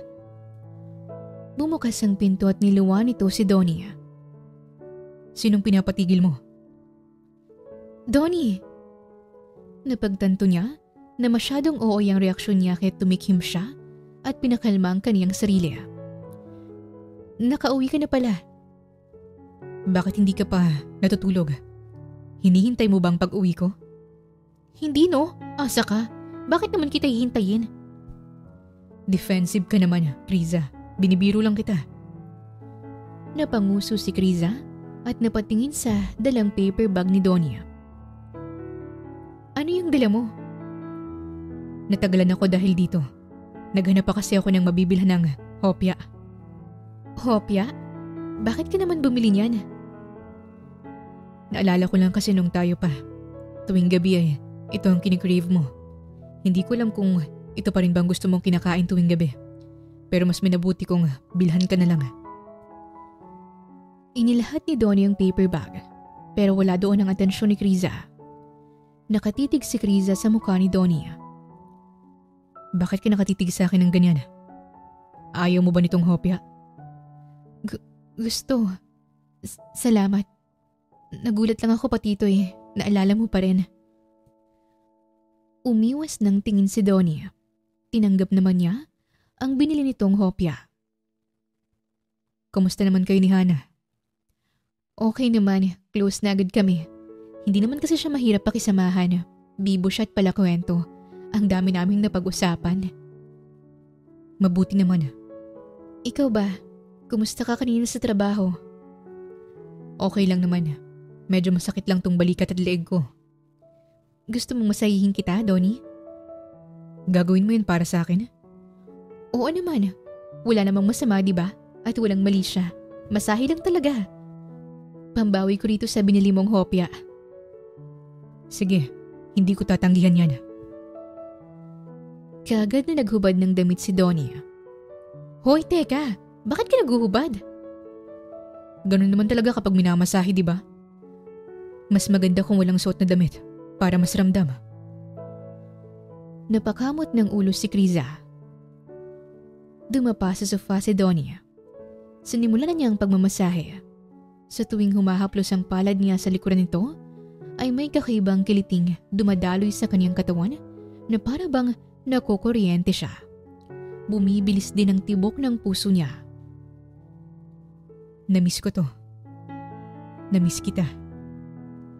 Nanlaki ang mga mata ni Kriza. Anong sinabi mo? Lumipas ng ilang segundo pero hindi pa rin sumasagot si Donnie. Sinilip niya ang mukha nito at nakita niya itong nakapikit na tulog. Tama bang narinig ko? Namiss niya ako? Loko talaga to. Bakit niya naman ako mamimiss Sinaktan at iniwan ko nga siya noon. Kinabukasan ay nagulat si Kriza. Sa pagkakaalala niya kasi ay sa lapag siya nakatulog kagabi. Pero noong nagising na siya ay nasa kama na siya at nakabalot ng comforter. Teka, paano ko napunta rito? Ano yun? Magic? Inilibot niya ang paningin niya. Tumigil ang mga mata niya sa pinto kung saan pumasok si Donnie at may dala-dala pa itong tray. Good morning. Gising ka na pala. Paano ko napunta rito sa kama? Binuhat kita. Bakit? Di ba ang sinabi mo sa akin sa kama ka at ako naman sa lapag? Binabawi ko na yung sinabi ko. Simula mamayang gabi ay dito ka sa kama ko matutulog. Doon naman ako sa sofa. Sasakit lang ang likod mo kapag sa lapag kahihiga. Dinalhan na nga pala kita ng breakfast. Ako nang nagluto nito. Inilapag ni Donnie ang pagkain sa harapan niya. Tinimplahan din kita ng gatas. Bakit mo ba ito ginagawa, Donnie? Ang alin? Ito, lahat ng to. Yung pagiging maalaga at maalalahanin mo. May masama ba? May magagalit ba? Single ka naman at single rin ako. Hinawakan ni Donnie ang kamay niya. Hindi totoo yung sinabi ko na naka-move on na ako sa'yo. Hanggang ngayon ay ikaw pa rin ang laman nitong puso ko. Mahal pa rin kita sa kabila ng nagawa mo. Gusto kong magsimula tayo ulit, Kriza. Kalimutan na natin lahat ng nangyari noon. Hinawi niya ang kamay ni Donnie. Hindi pwede. Bakit? May mahal ka na bang iba? Donnie, please. Huwag na nating pahirapan ang mga sarili natin. Hindi pwedeng maging tayo ulit. Gugulo lang ulit ang buhay natin. Hindi ako ang babaeng karapat-dapat para sa'yo. Ang usapan lang natin ay magpapanggap akong nanay ni Hana. Hindi kasaling pagbabalikan nating dalawa. Kung hindi mo maintindihan yon, mas mabuti pang umalis na lang ako. Hinalikan ni Donnie ang kamay niya. Huwag kang umalis. Fine. Hindi ko na ipagpipilitan pang nararamdaman ko para sa'yo. Basta, manatili ka lang dito. Mas gugustuhin ko pang makita ka araw-araw kaysa mawala ka na naman sa piling ko. Huminga ng malalim si Donnie at umayos sa pagkakatayo. Sige na, ubusin mo na yung pagkain mo. Pupuntahan ko lang si Hana sa kwarto niya. Naluluhang sinundan ng tingin ni Kriza ang likuran ni Donnie. Mahal niya pa rin si Donnie. Hindi na yun kayang itanggi pa sa kanyang sarili. Pero kahit gaano pa niya ito kamahal, hindi niya na ito kaya pang ipaglaban. Minsan na niya itong sinukuan at bakay sa ikalawang pagkakataon ay sumuko lang ulit siya. Wala namang problema kay Donnie. Na kay Donnie na ang lahat. Pero may isang taong kinakatakutan si Kriza. Natatakot siya sa mami ni Donnie na si Madam Violet Palmero. Kahit noong nililigawan pa lamang siya ni Donnie, ay tutol na ang ina nito. Ayaw ni Madam Violet sa kanya dahil mahirap lang siya at walang permanenteng trabaho ang kanyang mga magulang. Sabi pa ng matanda, hindi ang babaeng kagaya niyang karapat-dapat kay Donnie. Ilang beses nang sinetap sa isang blind date si Donnie, alinsunod sa utos ni Madam Violet, kung sino-sinong anak ng mga mayayaman at sikat ang inirereto ng ginang para lang mabura sa isipan at puso ni Donnie si Kriza. Alam yun lahat ni Kriza, pero mas pinili niyang manahimik at kumapit sa kung anumang meron sila ni Donnie. Noong naging opisyal na silang magkarelasyon, ay mas lumala ang pagtrato ng ginang sa kanya. Bakit nandito ka na namang babae ka? Magandang umaga po, tita. Tita? Ang lakas naman ng loob mo para tawagin akong tita. Kamag-anak ba kita? Pamangkin? Pasensya na po, madam po pala. Ano bang ginagawa mo dito? Makakalis ka na. Hindi ka welcome sa pamamahay ko. Dadalawin ko lang po sana si Donnie. Nag-text kasi siya sa akin na may lagnat siya ngayon. Gusto ko lang po sana siyang i-check at kung pwede po ay ako na rin sanang mag-aalaga sa kanya. Sumama ang tingin nito sa kanya. At bakit pa? Anong akala mo sa akin? Sa tingin mo ba hindi ko kayang alagaan ang anak ko? Na mas magaling ka pa kaysa sa akin? Marami akong pera, Kriza. Kaya kong mag-hire ng personal nurse at doktor para sa anak ko. Wala naman po akong sinasabing ganon, Madam Violet. Umalis ka na kung ayaw mong ipakaladkad pa kita sa mga guard. Pinilit namang magpakatatag ni Kriza. Sinubukan niyang ipaglaban ang pagmamahala nilang dalawa. Pero hindi niya nakinaya pa ang kalupitan ng ina ni Donnie. 9 years ago, nakatanggap siya ng text mula kay Madam Violet at nakikipagkita ito sa isang restaurant. Excited pa noon si Kriza kasi akala niya ay makikipag-ayos na ito. Hiwalayin mo ang anak ko.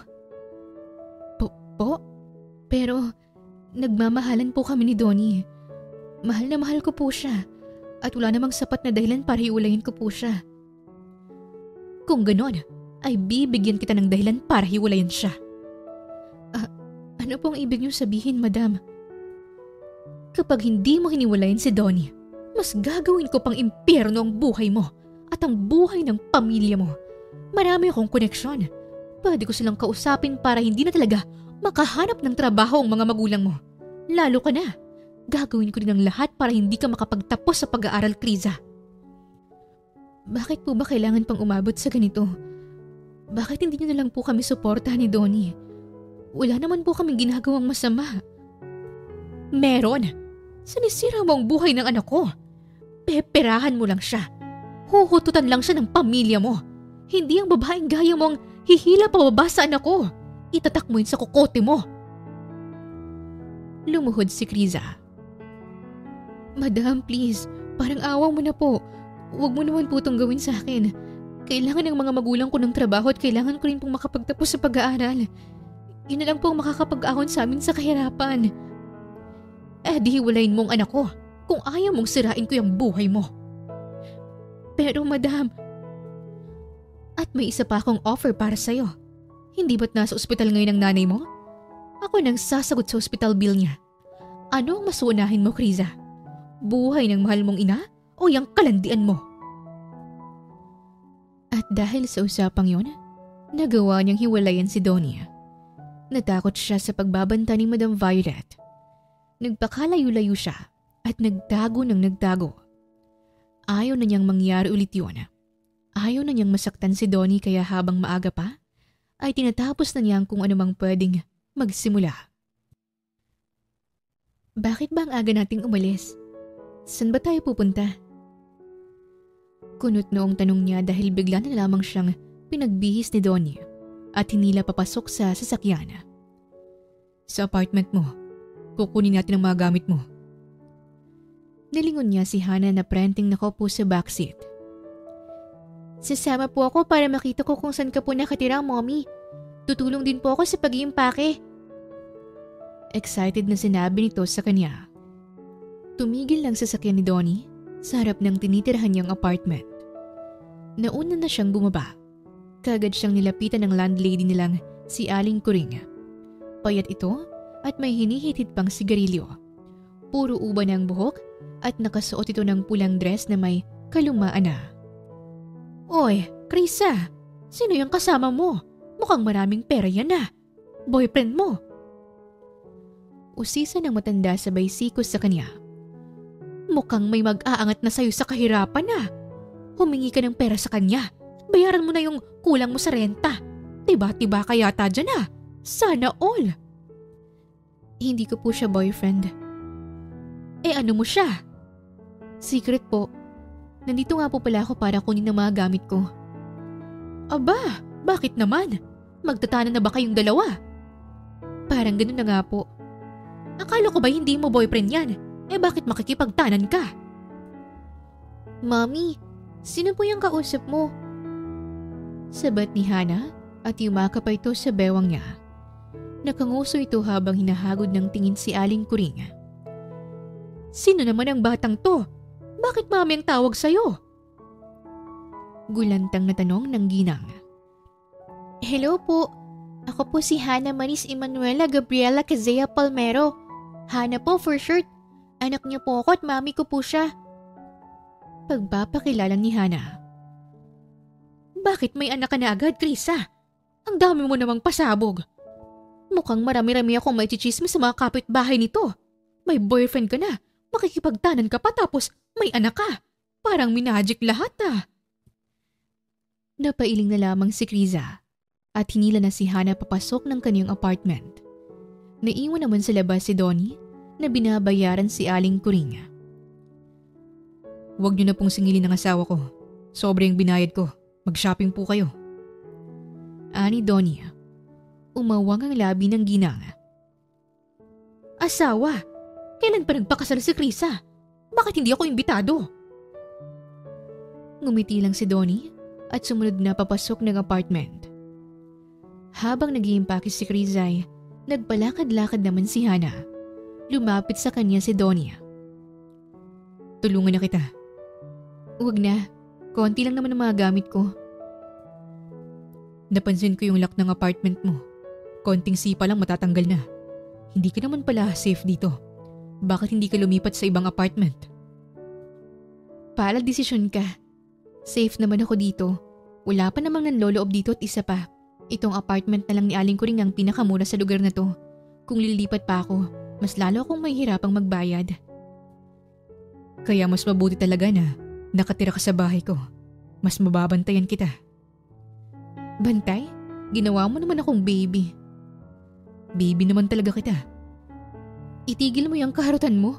Baka maboto kita ng maleta. Kriza! Sigaw ng isang lalaking kakarating lang. Nakasuot ito ng pulang sombrero. Punit-punit ang damit nito at may itim na mga mansya.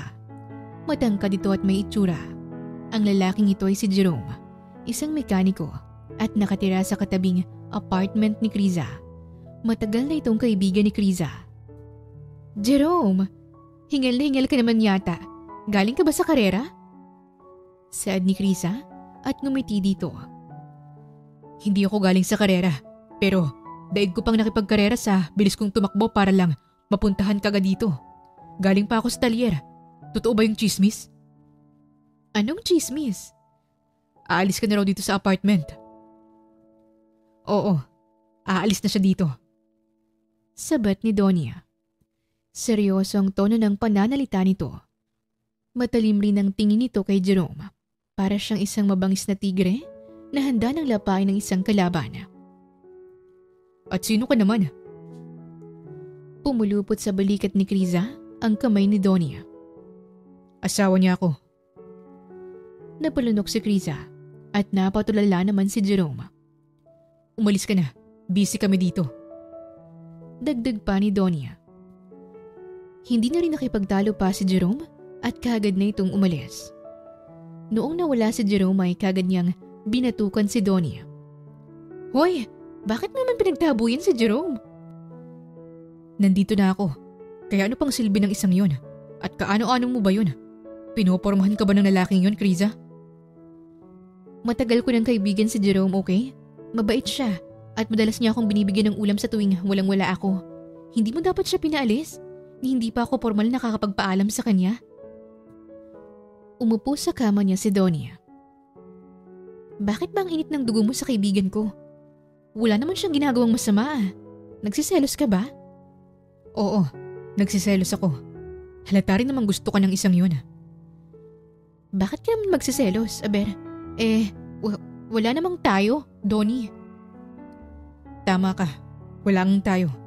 Hindi ko dapat ito nararamdaman pero hindi ko talaga mapigilan ng sarili ko.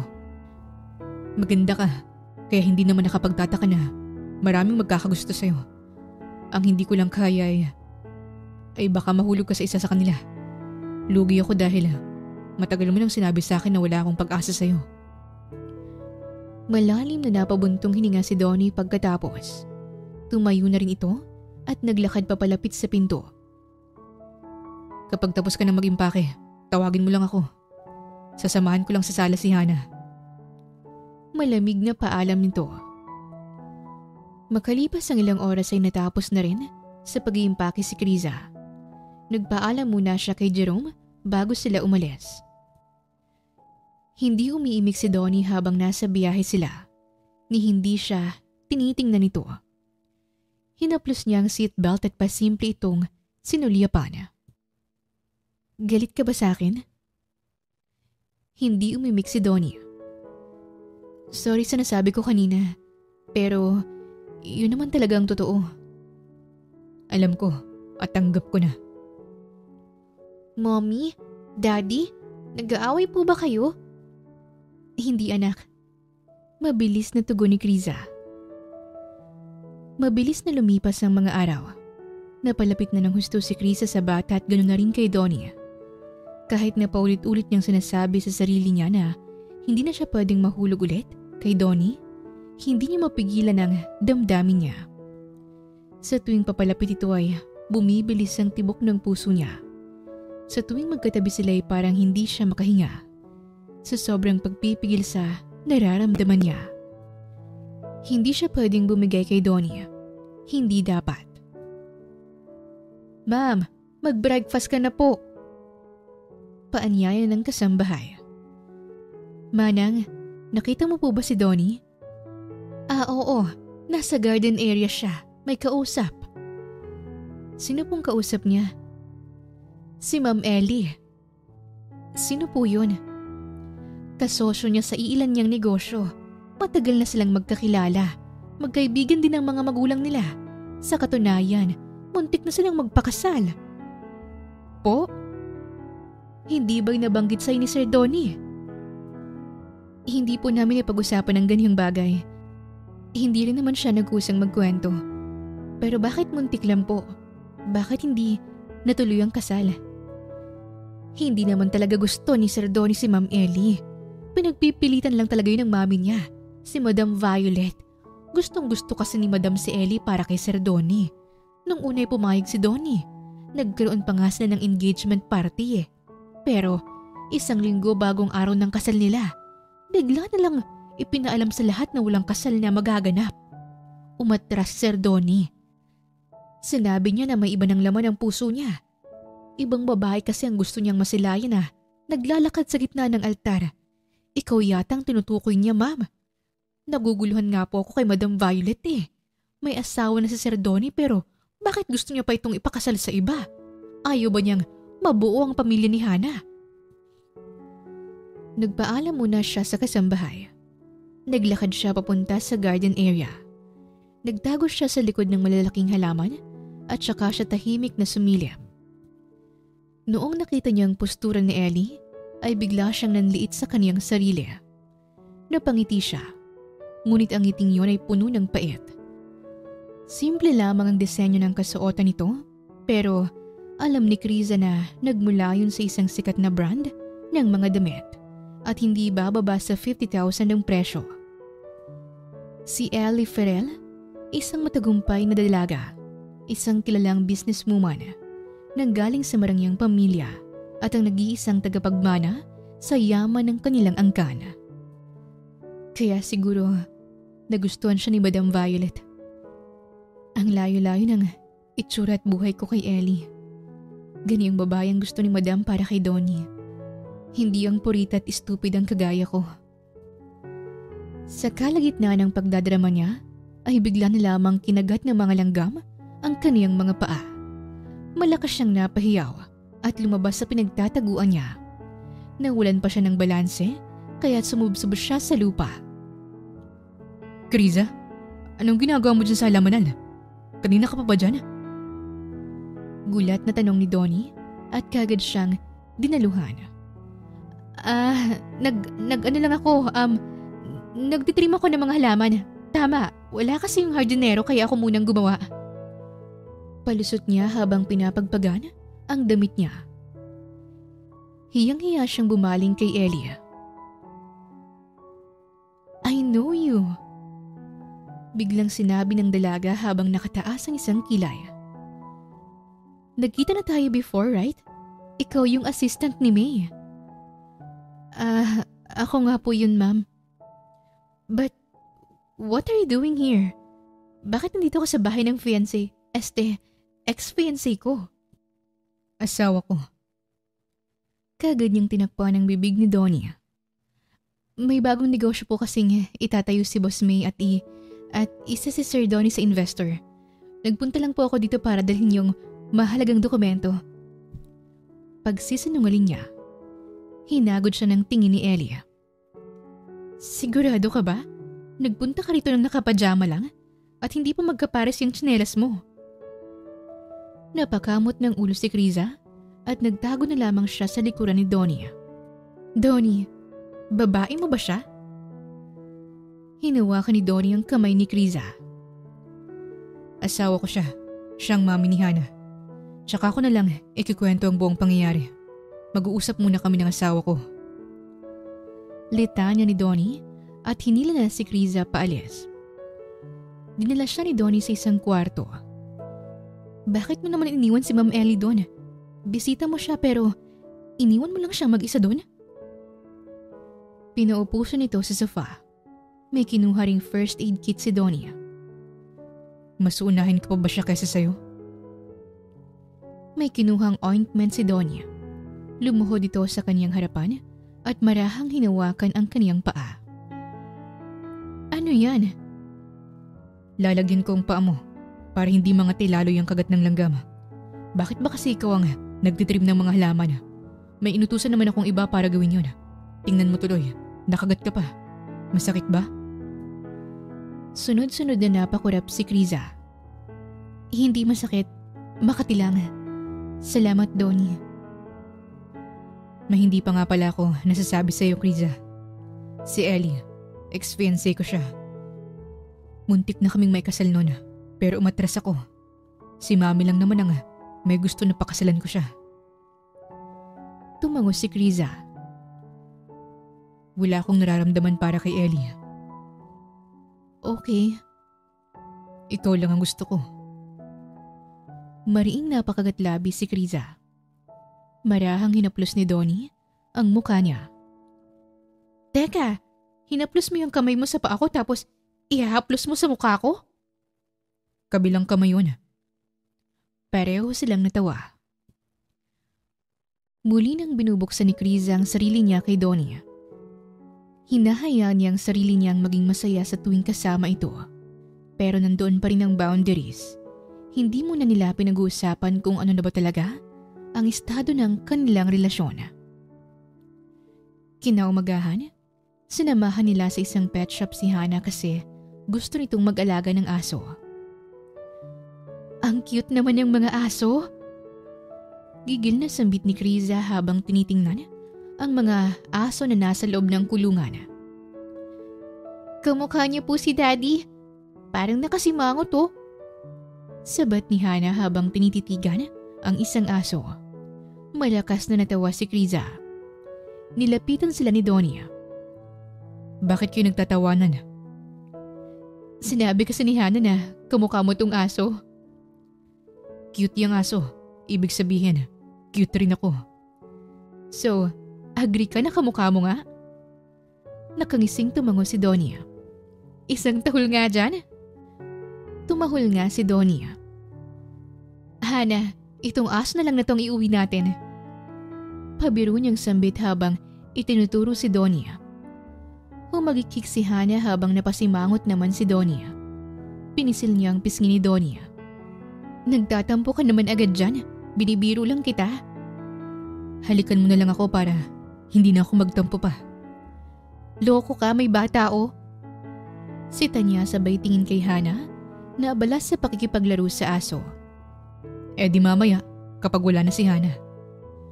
Pil yung sambit ni Donnie at ngumunguso-nguso pa ito. Sa huli ay wala silang nabiling aso. Panay-bahing kasi si Hana at saka pa lang nila nalaman na allergy pala ito sa balahibo ng aso. Dumaan na muna sila sa ospital para patingnan ito. Mabilis na lumipas ang mga araw. Araw ng linggo. Ito na ang araw ng kaarawan ni Hana. Maagang gumising mga katulong para paghandaan ang birthday ni Hana. Simpleng selebrasyon lamang ang magaganap ngayon. Iyon kasi ang hiniling ni Hana. Iilan lang ang imbitado. Isang birthday dinner kasi ang napagplanuhan nilang gawin. Happy birthday, anak! Bati ulit ni Kriza pagkatapos ng dinner. Hinalikan niya ito sa pisngi at nilahad ang inihanda niyang regalo. Sana magustuhan mo yung regalo ko. Hindi yun kamahalan pero sure ako na magagamit mo yan, Hana. Nagagalak na binuksan ni Hana ang regalo. Napangiti ito. Wow! Bracelet! Mangha nitong sambit habang tinititigan ang mga bracelet. 3 bracelet ito at may nakalagay na mga pangalan. Gawa ito sa kulay puting beads. 3 yan para pare-pareho tayo ng daddy mo. Paliwanag ni Kriza. Nakangiting isinuot ni Hana ang bracelet. Isinuot na rin niya na Kriza at Donnie ang bracelet na para sa kanila.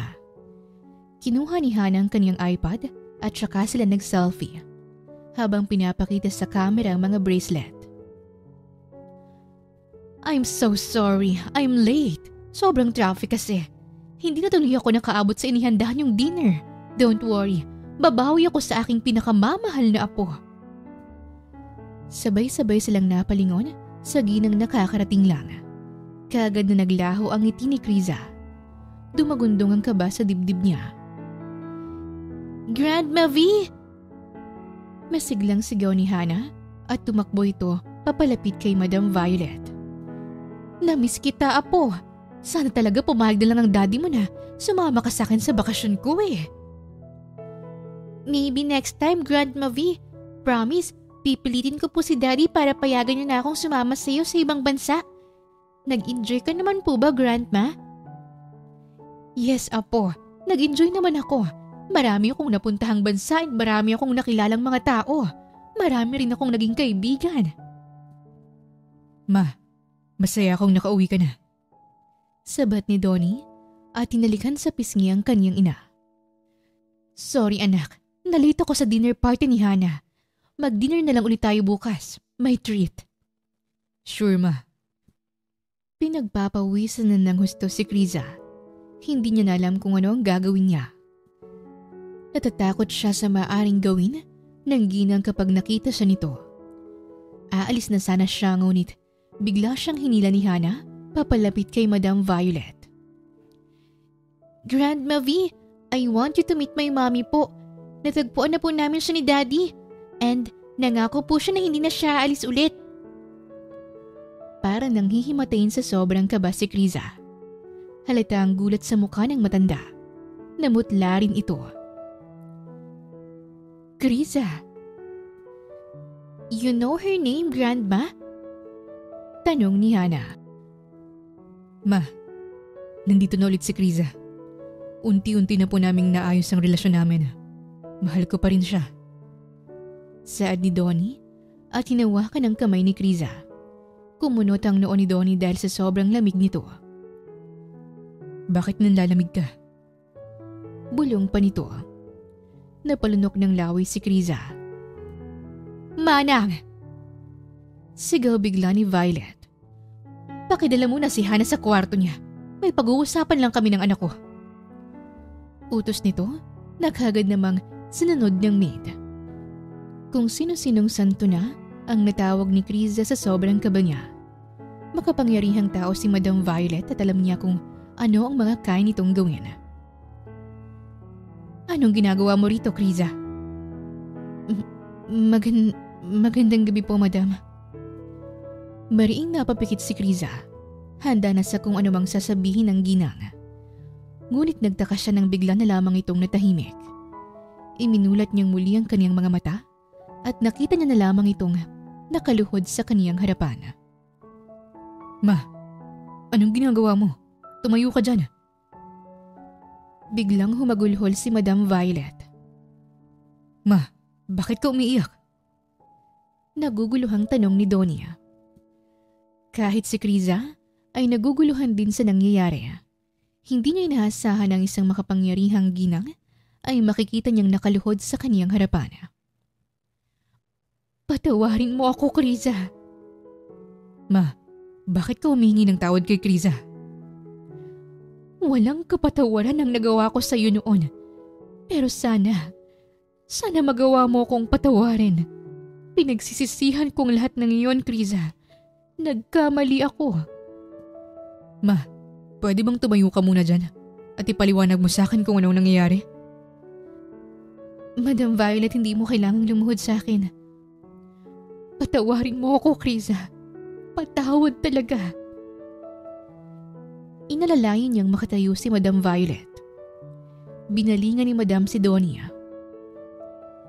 Anak, ito na ang tamang panahon para malaman mo ang totoo. Anong totoo, Ma? Ako ang dahilan kung bakit lumayo sa'yo si Kriza. Ano? Alam mo naman kung anong tipo ng babaeng gusto ko para sa'yo, anak. Gusto ko yung babaeng nagmula sa isang kilala, makapangyarihan at disenteng pamilya. At yung babaeng mayaman na papantay sa yaman na meron tayo. Nung ipinakilala mo sa akin si Kriza, nagkunwari ako na okay lang. Sinubukan ko namang suportahan ka, anak. Pero hindi ko talaga matanggap na sa babaeng kagaya niya nahulog ang aking uniko iho. Mas lalo akong nagalit nung nalaman ko na kayo na. Inalipusta ko ang nobya mo. Sa sobrang galit ko kinausap ko siya at pinagbantaan ang buhay ng pamilya niya. Sinabi ko na kapag hindi pa siya lumayo sa'yo, papahirapan ko siya at ang pamilya niya. Palilitin ko ang mundo nila. Sa sobrang takot ni Kriza nagawa niyang layuan ka. Kasalanan ko kung bakit nasira ang relasyon ninyo. Kasalanan ko kung bakit ka nasaktan, anak. Sana mapatawad niyo akong dalawa. Hindi matanggap ni Donnie ang ibinunyag na sikreto ni Madam Violet. Napailing-iling ito at naglakad palabas ng bahay. Kagad naman itong sinundan ni Kriza. Donnie, sandali lang. Sa pagmamadali ni Kriza ay natisod ito at nawala ng balanse. Aray ko! Daing niya. Natigilan sa paglalakad si Donnie at pumihit ito paharap sa kanya. Kagad siyang nilapitan ito. Saan masakit? Bakit kasi? Sinundan mo pa ako dito sa labas. Sana nanatili ka na lang sa loob. Malamig at malamok dito sa labas. Gusto ko kasing makausapin ka. Naintindihan ko na ngayon ang lahat. Si Mama, siyang may kasalanan ng lahat ng to. Pinagmukha niya akong tanga. All these years. Alam niya palang dahilan kung bakit mo ko iniwan. Siya ang may pakana. Inaamin ko, nagalit din ako sa mami mo. Pero matagal ko na siyang napatawad. Naiintindihan ko naman kung bakit niya yung nagawa eh. Gusto niya lang yung makakabuti sa'yo. Gusto lang niya na mapunta ka sa tamang tao. Pero ikaw yung tamang tao, Criza. Ikaw yung tamang tao na pilit niyang nilalayo sa akin. At bakit hindi mo nabanggit sa akin noon ang pagmamalupit sa'yo ni Mami, ha? Nanay mo siya, Donnie. Sa aming dalawa, alam ko na siyang kakampihan mo. Hindi mo naman siguro kakalabanin ang kadugo mo para lang sa babaeng kagaya ko. Ayoko rin na magkasira kayong dalawa. Pero kung mali nang ginagawa ni Mama, walang dahilan para kampihan ko pa siya, Criza. Mahal kita at handa akong kalabanin ng kung sino mga mananakit at mga alipusta sa'yo. Marahang hinaplos ni Criza ang mukha ni Donnie. Mahal na mahal din kita, Donnie. Kahit anong pigil ko. Hindi talaga eh. Hindi ko kaya. Hindi ko kaya nakalimutan ka. Pero mapapatawad at mamahalin mo pa rin kaya ako kapag nalaman mong malaking lihim na tinatago ko. Anong ibig mong sabihin? Anong lihim? Kagaya ng mami mo, may nililihim din ako sa'yo. Pinapakaba mo naman ako, Criza. I'm sorry, Donnie. Bakit ka humingi ng tawad sa akin? Wala akong kwenta. Wala akong kwentang ina. Criza, ano bang sinasabi mo? Anong ina? Donnie, Huminga ng malalim si Criza. Bakit ka naging walang kwentang ina? May anak ka bang itinatago sa akin? Nagkaroon ba tayo ng anak? Dahan-dahang tumango si Criza. Kung ganon, ay nasan siya? Matagal na siyang wala sa akin. Hindi ko maintindihan. Ipinamigay ko yung anak natin. Hindi ko kasi siya kayang alagaan. Hindi ko alam kung paano ko siya palalakihin. Nahihirapan akong buhayin ng sarili ko. Paano pa kaya yung anak natin? Kahit nalabag sa loob ko, mas pinili kong ipaalaga siya sa iba. Hindi ko siya kayang bigyan ng magandang buhay.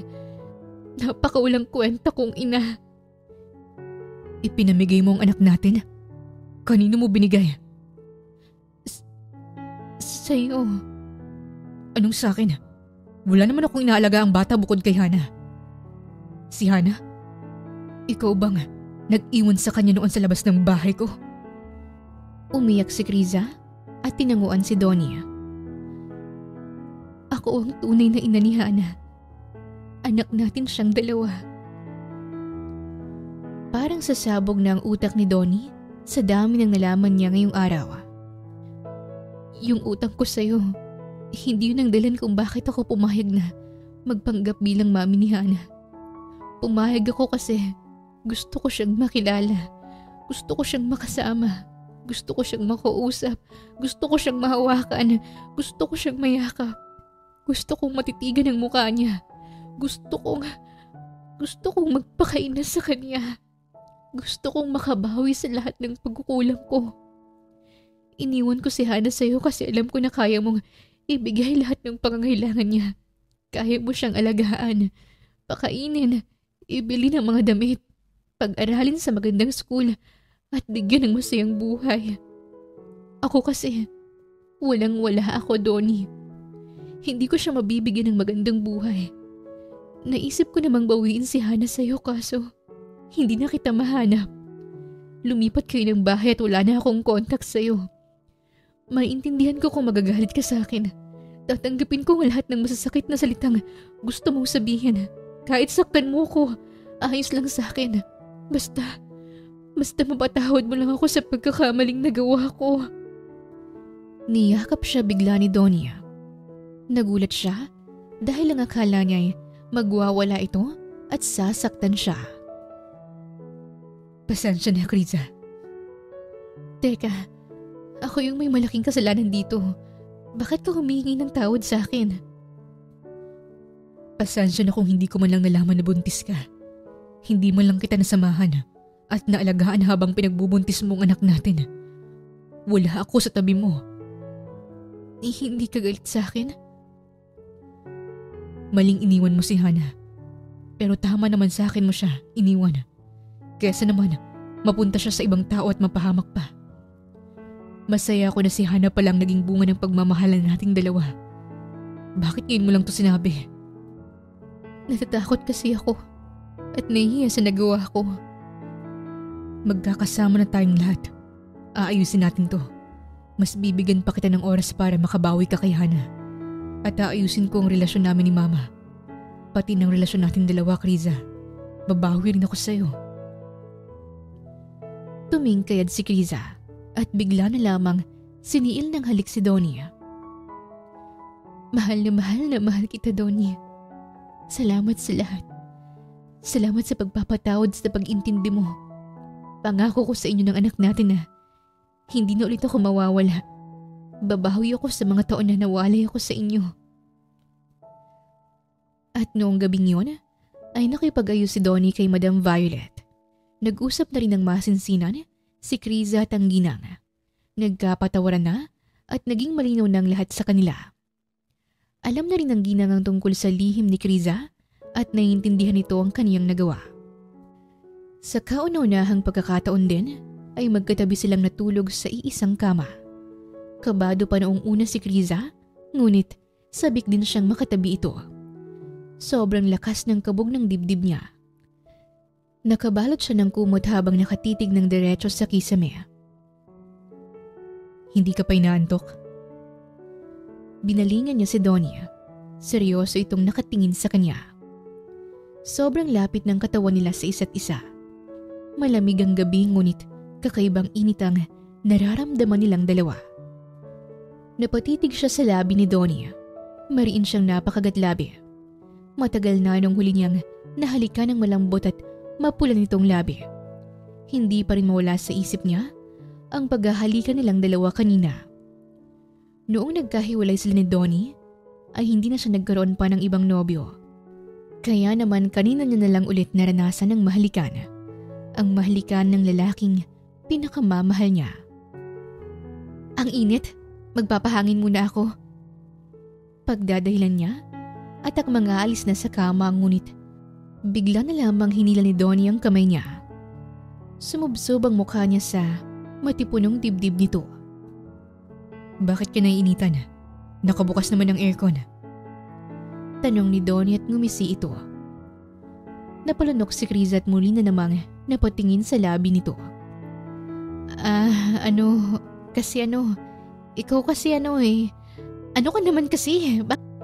Natigilan siya nang halikan siya bigla nito. I love you, Kriza. Bulong pa ni Donnie. Hindi lamang simpleng halikan ang nangyari. Namalay na lamang nila ang mga sarili nila na nalulunod sa halik at haplos ng bawat isa. Nagkalat din ang mga gamit nila sa sahig. Malamig ang aircon pero hindi na nila ito ramdam. Mas nanaig sa kanilang init ng bawat halik at ang init na dulot ng magkadikit nilang katawan. Kinabukasan ay hindi makalakad si Kriza. Napadaing na lamang siya noong sinubukan niyang bumangon. Napasobra kami kagabi. Hindi ko na mabilang kung ilang beses namin yung ginawa kagabi. Sa banyo, sa balcony, sa sahig, dito sa kama at pati sa sofa. Nakakahiya. Kinaya ko talagang gawin ang lahat ng yun. At kinaya ko talagang laki ng alaga niya. Nakakamiss din pala pero ang sakit. Isang linggo yata akong hindi makakalakad nito. Napakamot siya ng ulo at tiningnan si Donnie na mahimbing pang natutulog sa kaniyang tabi. Dahil hindi talaga siya makalakad, naisipan ni Donnie na ilagay na lang siya sa wheelchair. Tawang-tawa tuloy si Madam Violet nung nakita ang sitwasyon niya. Hindi naman talaga halatang sabik na sabik kayong dalawa sa isa't isa, no? Pangaasar pa nito.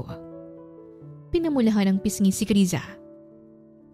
Ma, wag mo nang asarin ng asawa ko. Right. Speaking of asawa, I think dapat na kayong magpakasal agad. Sayang ang oras.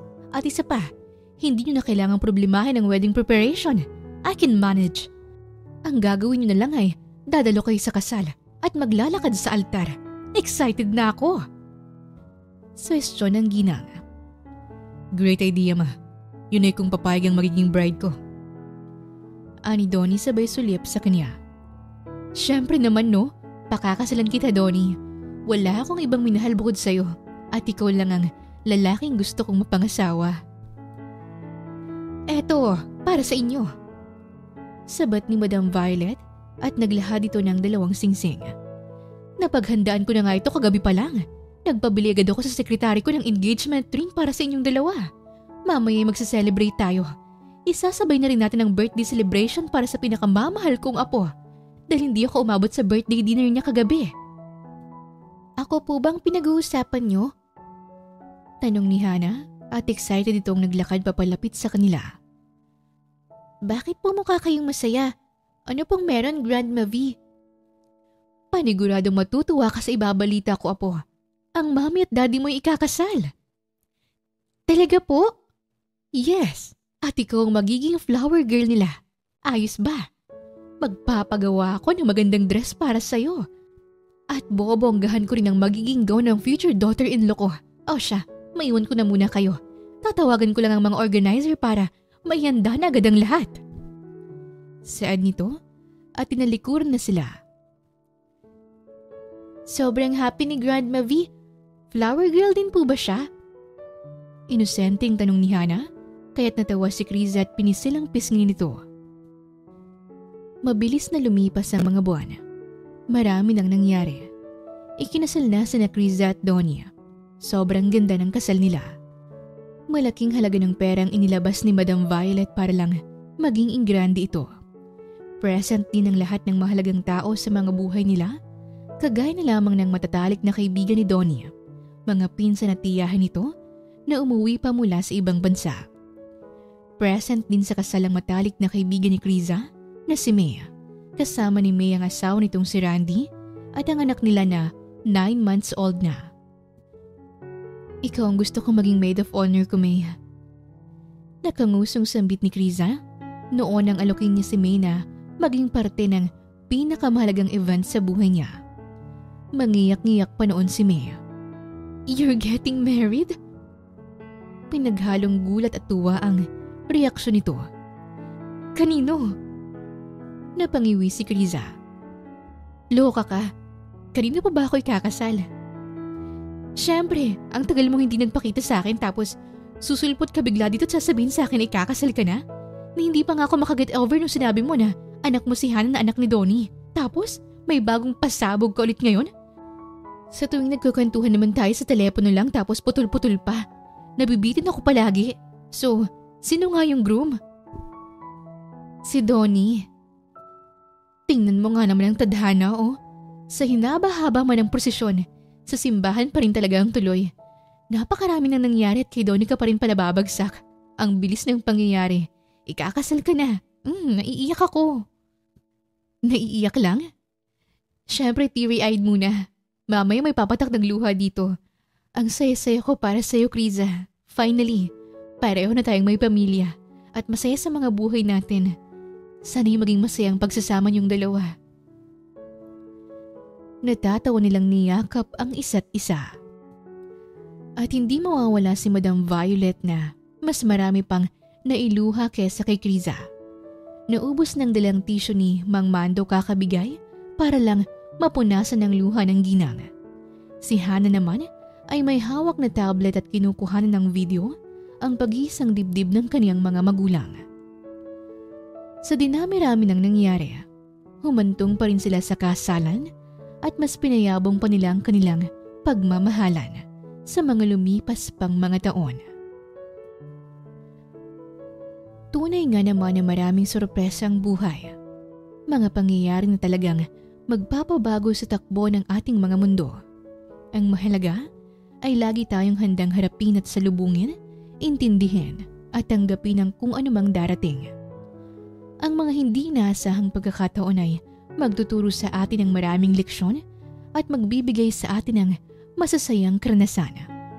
Kagaya na lamang ng nangyari kay Criza. Hindi niya inaasahang magtatagpong muli ang landas nila ni Donnie. Ngunit ang pagtatagpo nilang yon ay nagdulot sa kanya ng kasiyahan. Nakilala niya si Hana at nagkaayos rin sila ni Donnie. Humilom ang mga sugat, nasagot ang mga tanong at naibalik ang pagmamahalan na minsan ang naibaon sa limot. Ipinakita rin sa atin ng kwentong ito ang pagmamahal ng isang ina. Mahirap ang pinagdaanan ni Criza. Nagawa niyang iwan ang anak niya. Alam niya sa sarili niya na hindi niya ito kayang buhayin. Mahal na mahal niya ang anak niya, ngunit alam niya na may ibang taong mas kaya itong alagaan. Ang labis na pagmamahal niya sa anak niya ang nagtulak sa kanya para gawin ang desisyong iyon para magkaroon ito ng magandang kinabukasan. Palagi nating tandaan na ang paggawa ng desisyon para sa kapakanan ng iba ay isang malaking sakripisyo. Sa buhay ay nakakagawa tayo ng desisyon na kahit sa tingin ng iba ay mali. Mas naniniwala tayo na iyon ang mas makakabuti. Pero sana, sa kahit anong desisyon o sitwasyon, ay palaging manaigang pagmamahal at malasakit natin sa iba. Wakas! Maraming salamat po sa inyong pakikinig sa kwentong ibinahagi namin ngayong araw. Muli, ito po ang Tales of Siren at hanggang sa ating muling kwento.